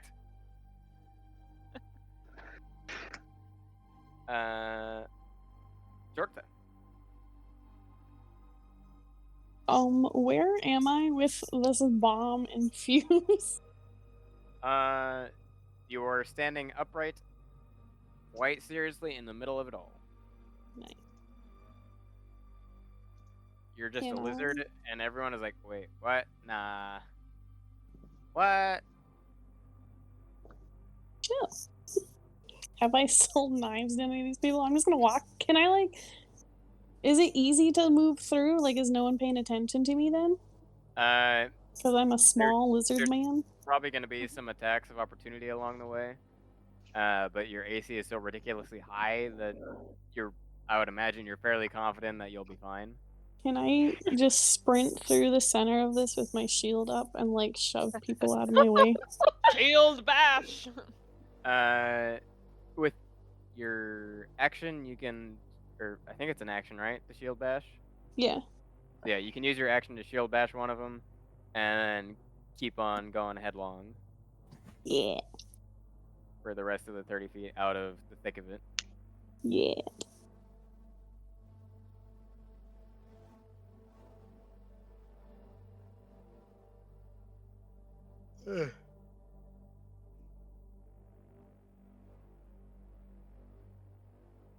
Did I make it out? Oh, what? Don't you have to make an attack roll for the shield bash? Oh, sorry. I was like, is someone gonna attack me? I was like, what's happening? Yeah, I was gonna put the shield bash first. Oh, I see. It's just plus my strength, right? Yes, which is now very high. It is very high. Now it's that's a 19. Oh boy. Oops, how about we spell shield right? There we go.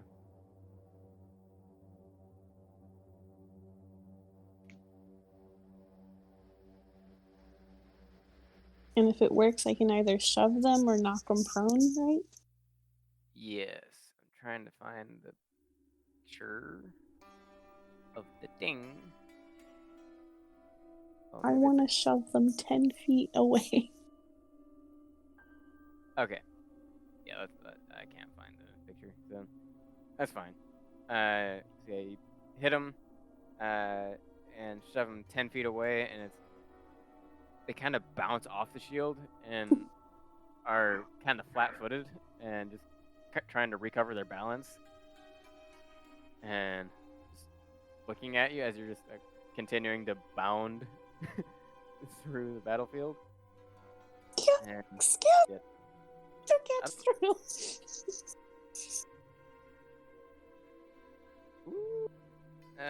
What's your AC? 25 Uh, or 24? I was 24. Okay. That does not hit. Very nearly hits, but does not. Ooh. Oh wait, oh yeah, it's attacks of opportunity. Okay. So yeah, one bounces off your armor, sparks fly. One bounces off your shield, and the axe is actually knocked out of their hand due to the recoil.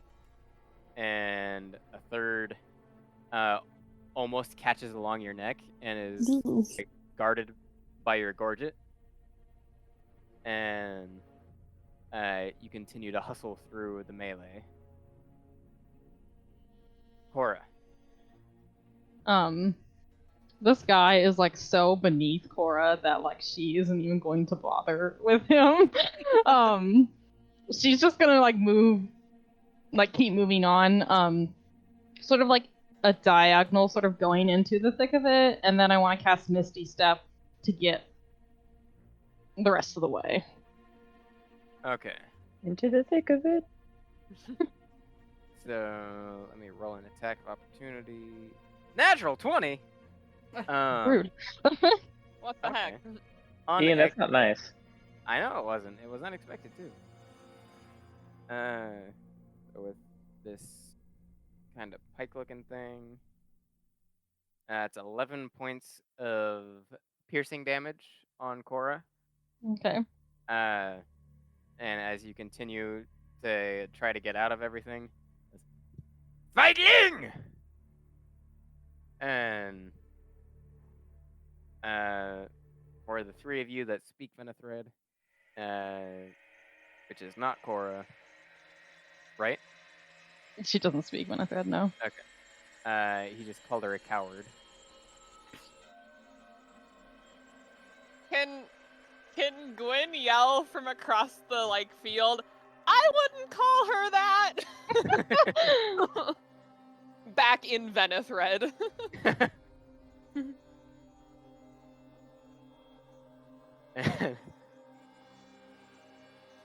And there's just hollering of "Scheißkopf!"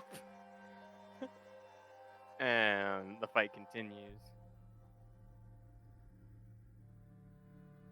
And okay, Corey, you did a long step type thing. Misty Step. Yeah, It's 60 steps. it's a 30-foot teleport, so Okay. 60 Yeah, feet total.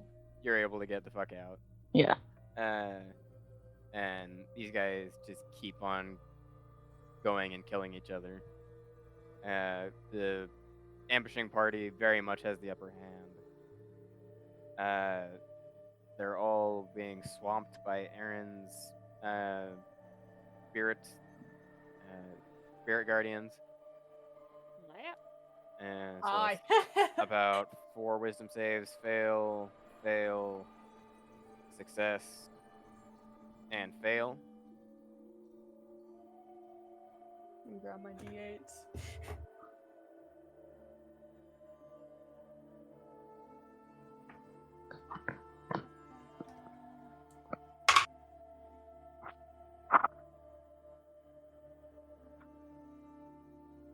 Uh, 20 damage for the failures. Okay. Half as much for the successes. So 3 soldiers are killed by these vampiric bats that just latch on to these soldiers at the neck, and blood It's just canon. Aeron's gonna become a vampire. spews from the fang marks that they're making up on their necks. The one that succeeded, the marks are still made, but they managed to bat the spirit guardian off of themselves before they're Bat. completely.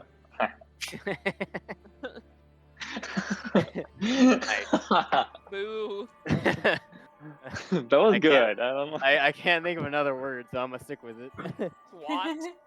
SWAT, thank you. It- Is able to swat Smack. the bat off of their neck before being completely drained, and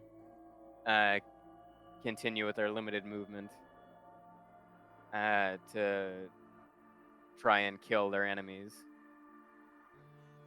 Aeron, Move, dash, dashing. action Okay. dash. 3 opportunity attacks. That's a success. That's a success. And That's a they're also failure. gonna take spirit guardian damage if they If they hit? if they move into my area. So even if you move them into your area, that counts? When it enters the area for the first time on a turn. On a turn. So it doesn't have to be theirs. Yeah. Being fair, most of these guys are already in it because it's a 15-foot radius. Or a Yeah. 30-foot radius. 15. 15? Yeah, they're all 3 of them are already in it. Okay. So 7 points of slashing, 5 points of piercing, and 11 points of slashing. Okay. And you are out of the thick of it. Gwyn is already out. So we are effectively out of initiative as the melee continues without your presence.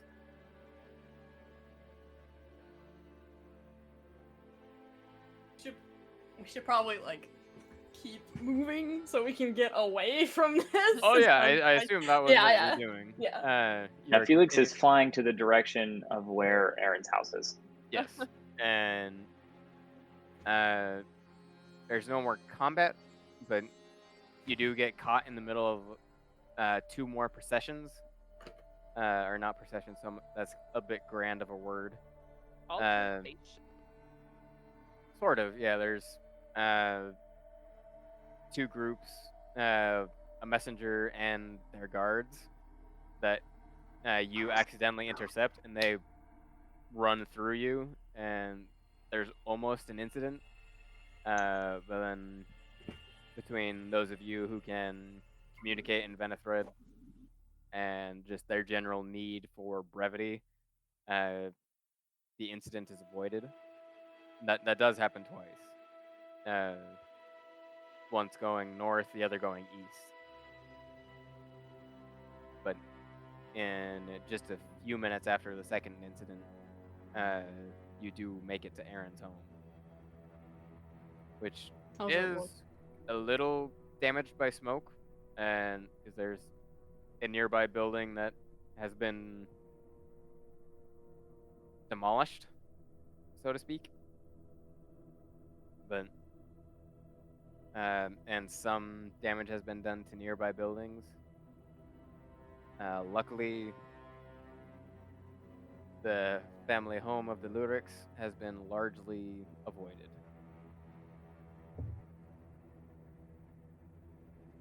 We walk in the door and Gwyn's like, that was an entirely too much work to get here.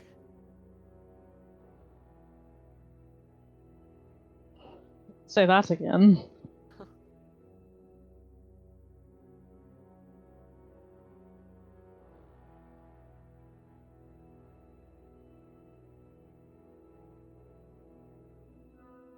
Does anything look like different about the place? Everything where we left it? Yeah, like I said, the smoke damage is Yeah. internal as much as it is external. Yeah. So yeah, some of the peripheral rooms, you're like, the roof looks like it might want to collapse. But everything seems to be where you left it. It just looks more unsafe than it did last time.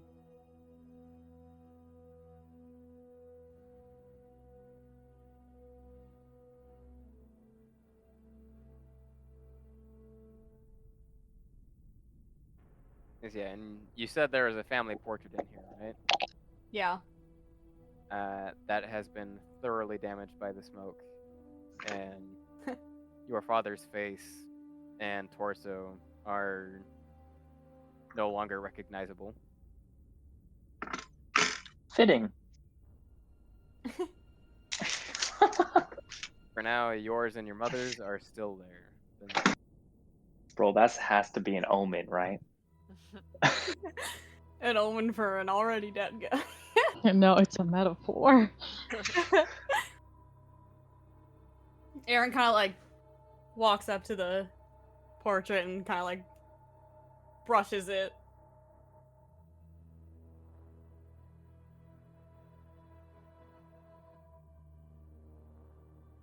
And then who has the bag of holding? Is it Felix? Yes. Yeah. It's me.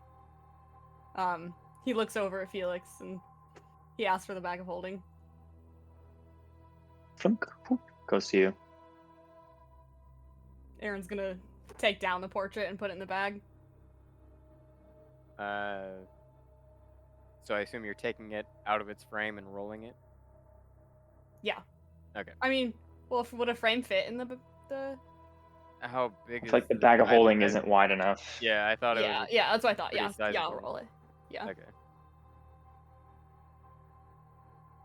And are you leaving the frame on the ground or rehanging it? I'm gonna hang it. Okay. Bro, that looks like a fucking haunted house now. Just so you know. I know. Scare people who come to loot the place. Yeah. Not that there's anything to loot. It's like furniture, right? Well, if you go to the basement, Yeah. there's still the advanced alchemy set, isn't there? I know you took some pieces of it, but there's still the greater set Yeah. of it, right? Yeah. Yeah, So there's still some serious money to be made. because we if didn't. they just Yeah, we explore didn't have right the bag. places. And now you have a better one in We your should go get keep that. anyway. No, because you got. I mean, unless you just want to sell it, is Well, that's what I meant. okay. It's, Unless yeah, Aeron has y'all- like sentimental attachment to it. Yeah, Wait, I mean, he might. You want to sell your scarf? I mean, I don't actually say that. Just Gwen clarifying. doesn't, Gwen doesn't say any of that either. Yeah.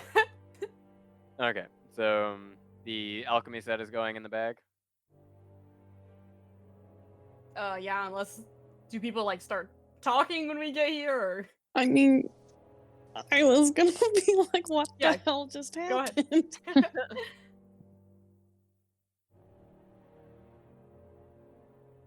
Jorda's just kind of standing in front of the door now. Just like. He looks super. His like neck is all black, and he's gonna turn and stare at all of you and be like, "Who are those people? Why is this city on fire?" It was the same way when we came just about a week ago. This seems more extreme. The war is getting worse. It's just moving to bigger cities now. Yes, I am aware of that. Then why are you asking? Because does Hellraiser want to do it immediately? Is he in league with these people? We need to know who these people are. Hellraiser is not with the loyalist, no.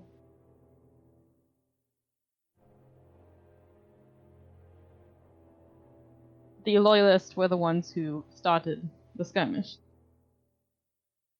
Those who believe the Empire is still worthy of its greatness. And they would attack their own city? Seems they would. To enact a false order.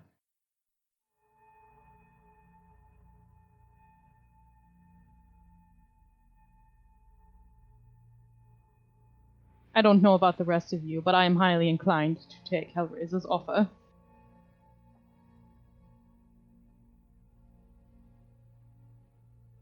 I'm not particularly opposed to it, but something Not that came to particularly mind, fond of it.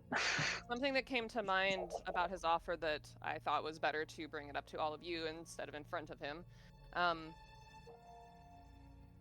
They say that we'd be splitting it evenly, half and half. Does it maybe make sense to bring up possibly having either side have a little bit of control in the other's main half of the city if we were to take this offer? Because if the city is split in half, I feel like it makes sense if the heralds had a diplomat, a representative, I guess, on our side and we on theirs, so it's not completely split. That might just be a so good idea. Ian understands, you're suggesting enclaves on I either don't know side. what that is. It's like having a West Berlin on either side. And also doesn't mean anything to me, Ian. A pocket of territory that Yes. you control in theirs. Yes. Okay, so that's That is that's what an I was enclave. saying. That's an enclave. Okay. Then that is what Gwyn is suggesting. Okay. It's a good way to... Aeron will say enclave. It's a good way to sort of have good relations in that sector of the city present, where it's not completely separate. So it's not divided. Yeah. Yeah. It's not a bad idea, seeing as this is all one city, then it would be much harder to have entirely separate rulings without any sort of semblance of alliance.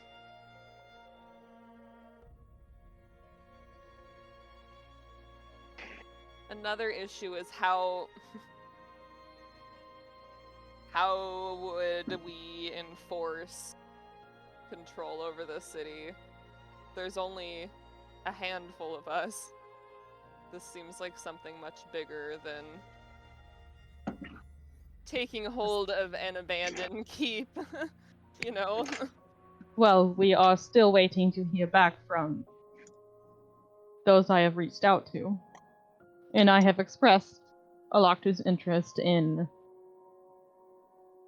going against the Empire.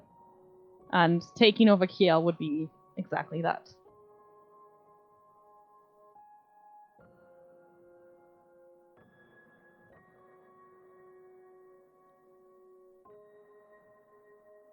And we have some of our forces at the Qitu as well. It is not just us anymore.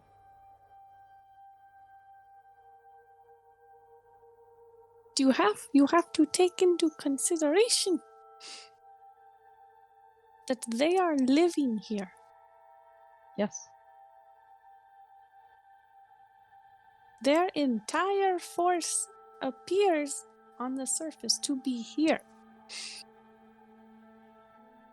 And we have people in our keep with a town village that kind of still hates us. How are we going to keep our pressure here and there? And if we continue to spread, how do we ensure we don't have weak spots? If we were to take over half of Kiel, then, and if we installed some structures the same way that we do in, at the Qitu, then I can't speak for the rest of you, but I know that part of my powers for that would be the ability to watch over the area from anywhere. Alright, so you can watch them as they take over. That's good. What would you do about it? And I also have I have teleportation magic. And I also have a few tricks up my sleeve for figuring out if something unfortunate, drastic, what have you, were to happen, then I could solve that. The book. No, not the book.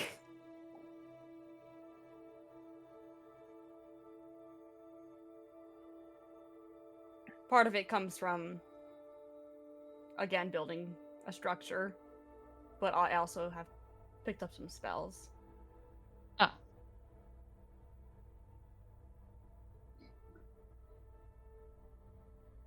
Depending on what we decide here and now, this is also something we should talk about with our retainers.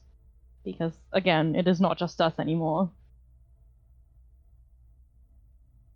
Aeron looks kind of confused at her idea. I am not saying we need their permission, simply that they need to be kept in the loop. Of course, but is there really much of a decision between us to make? Well, like I said, and have been pretty clear about, I intend we take the Heralds up on their offer, unless you are all entirely opposed to it. Which it seems you are all not. It I'm doesn't. not. Go ahead. Go Felix. ahead. Oh, No, you speak. I'm not necessarily opposed. I just, it's a hard thing to just do, but, I found some sort of peace with y'all, and I'm good sticking with it for the foreseeable future. So. Mainly what I'm concerned about is I feel we don't have enough allies at the moment. Yes, you reached out to people, but they haven't... Table talk, they haven't responded to Cora, right? Or did they? Not yet, but... Or... They might have, you just haven't gotten the letters back yet. Yeah. Right now you're kind of stuck with snail mail. Okay. Back in character. Wait, did Cora use the diplomat's pass to send them? She did, right? Yeah. She might have tried to, but I I don't think under the- all of them were able to, like... Oh, okay. Yeah, I was under the impression, like, you had duplicates and you put them in Yeah. the diplomat's pouch and went, Mhm. well, that didn't work. Well, that didn't work. Well, that didn't work. Okay. Snail mail. Aarakocra mail. Oh, did you do Aarakocra? That makes a difference. We did, I'm pretty sure. Oh. Oops. Okay. Okay, I will work on those. So yeah, what was I saying? You were saying that Oh, you didn't reached think you had out to enough people, allies. but we didn't necessarily hear back from some of them, and that's not saying that that's a bad thing and that we won't have allies through those means, but I feel like trying to take control of this city that only a few of us are like that, thank you, that well like versed in the ins and outs of this city without having a bigger source of allies is maybe not the smartest. It makes me wonder how many people on the Empire's side that are like Bocce, that would be against us, live here in the city. I just feel like we're overlooking obstacles.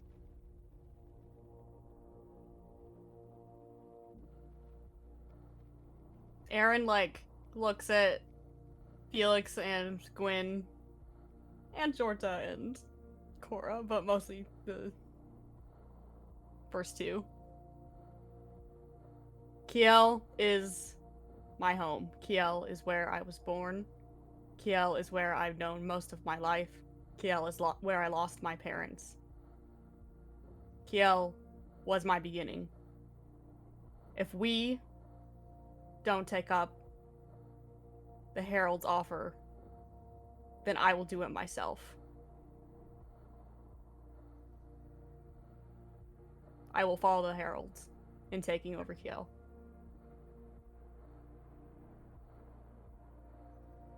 I understand that there are obstacles, but they want to do this, and I want to do this.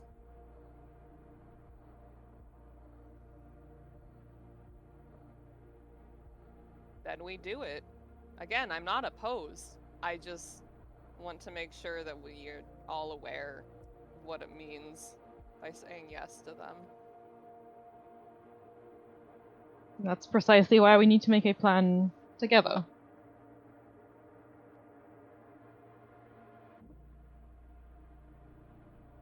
I understand there are many concerns with this, and there is a lot that could go wrong.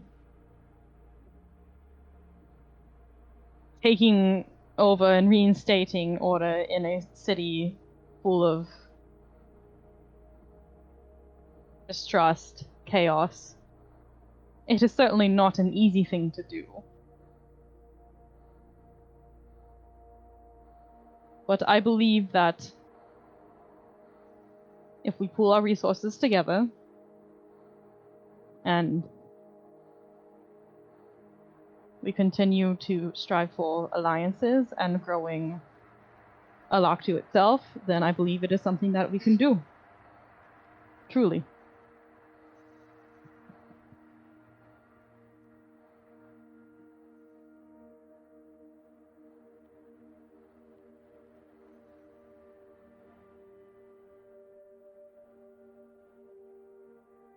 I do not like this at all, but Evil Man says this is his territory, and I will respect that, and we will help him keep his territory.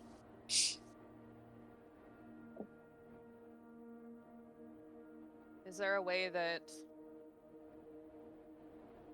we can help you feel more comfortable with it? This is, I believe, a moment where just our cultural differences are coming to light.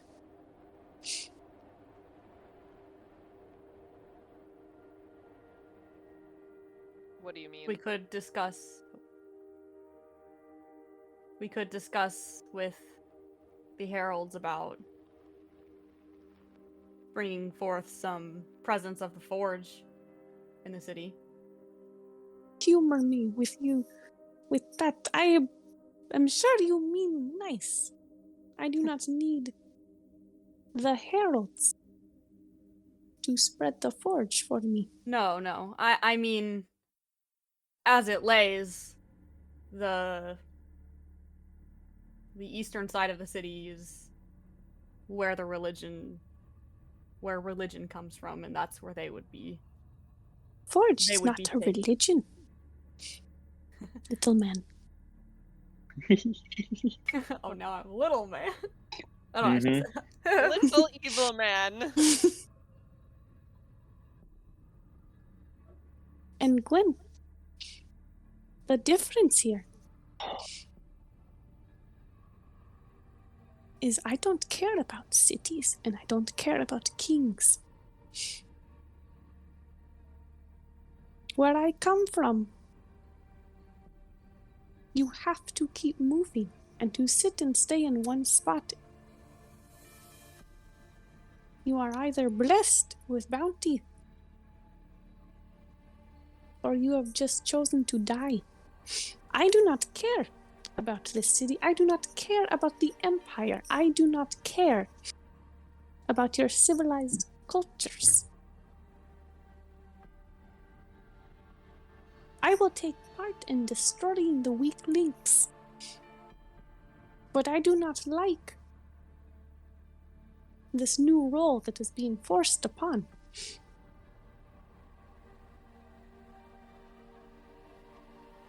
Which of us is supposed to stand up and be ruler?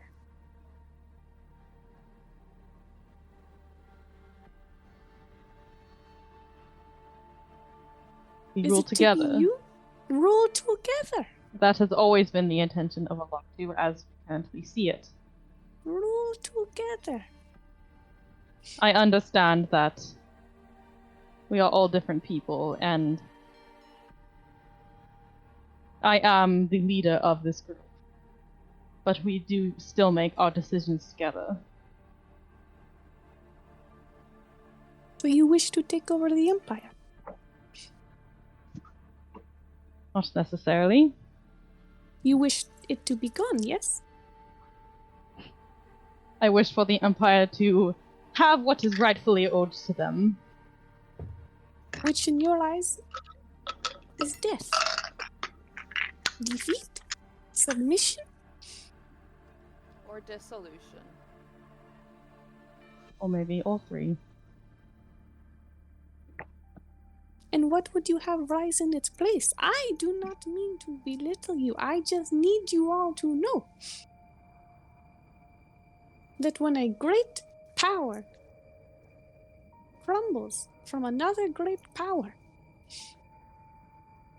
there is a hole that is created. And if you try to cover it up,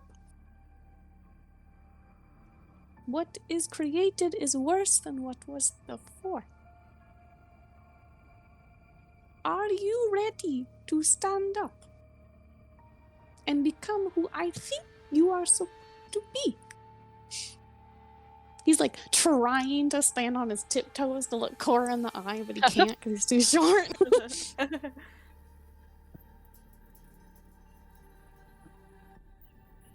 You certainly do not insult me by asking these questions. In fact, it is these questions that need to be asked when decisions like this are being made. I intend to fix this order. The Empire is in shambles. That enough is clear. I do not intend to become Empress, if that is what you ask me. I do not intend to step into the Empire's footsteps and become a new Empress. I intend to fix what has been and is still being broken.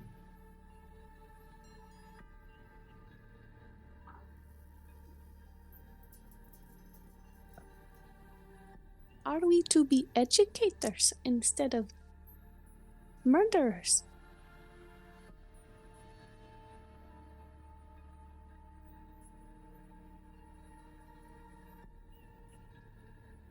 I am all for bloodshed. It is in my blood to kill. However, sometimes those who you are fighting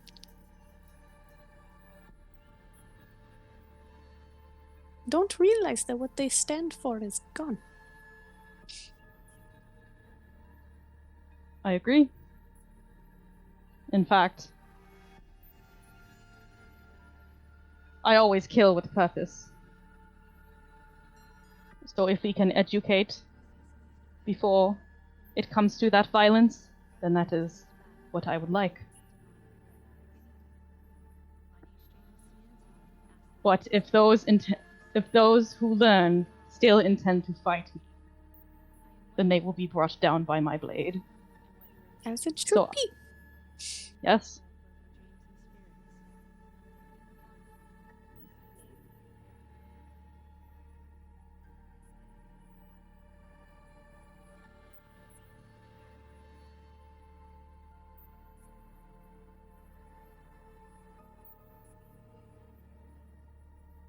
I am willing as you put it, my good friend who broke my hand, more comfortable. However, I still don't like the knights, but that is okay.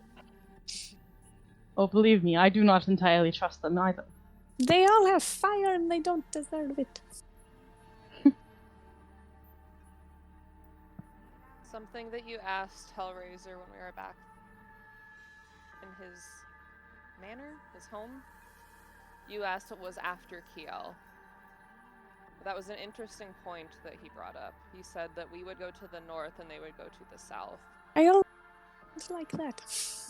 Yes, I thought that was an interesting point to make.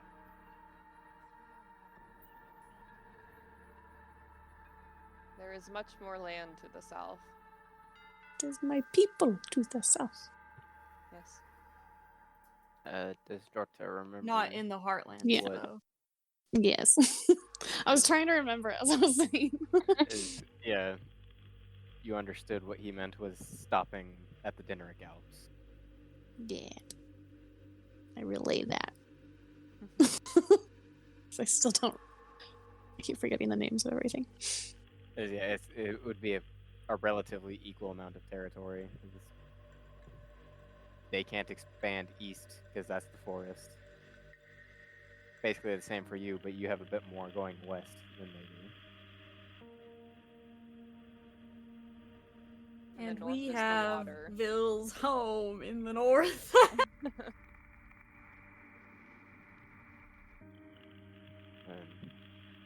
Still have to figure out where exactly the lair of Draculethus and his mother is Yeah. in Kiel. Yeah, that's fucking. Oh, yeah. I was thinking about that earlier when they were talking about splitting things up. I was like,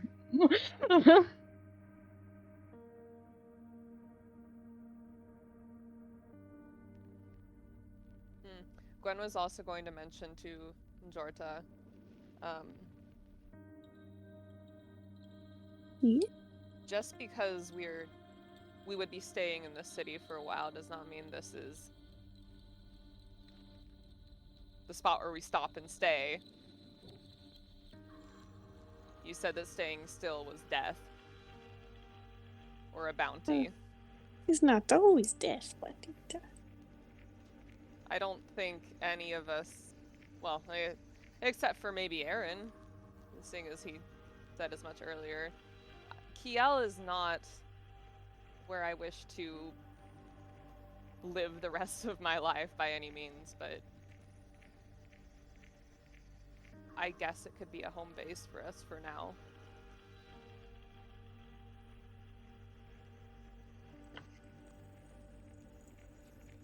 there doesn't seem to be much water here.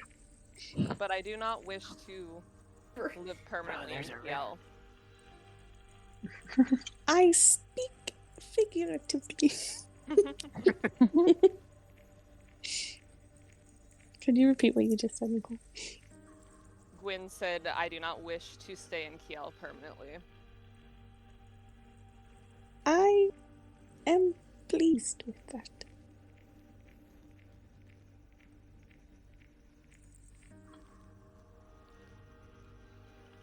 whatever may come of this, this will certainly not be our final move as Alaktu to stay here. No, there is still much to be done elsewhere. At least for myself.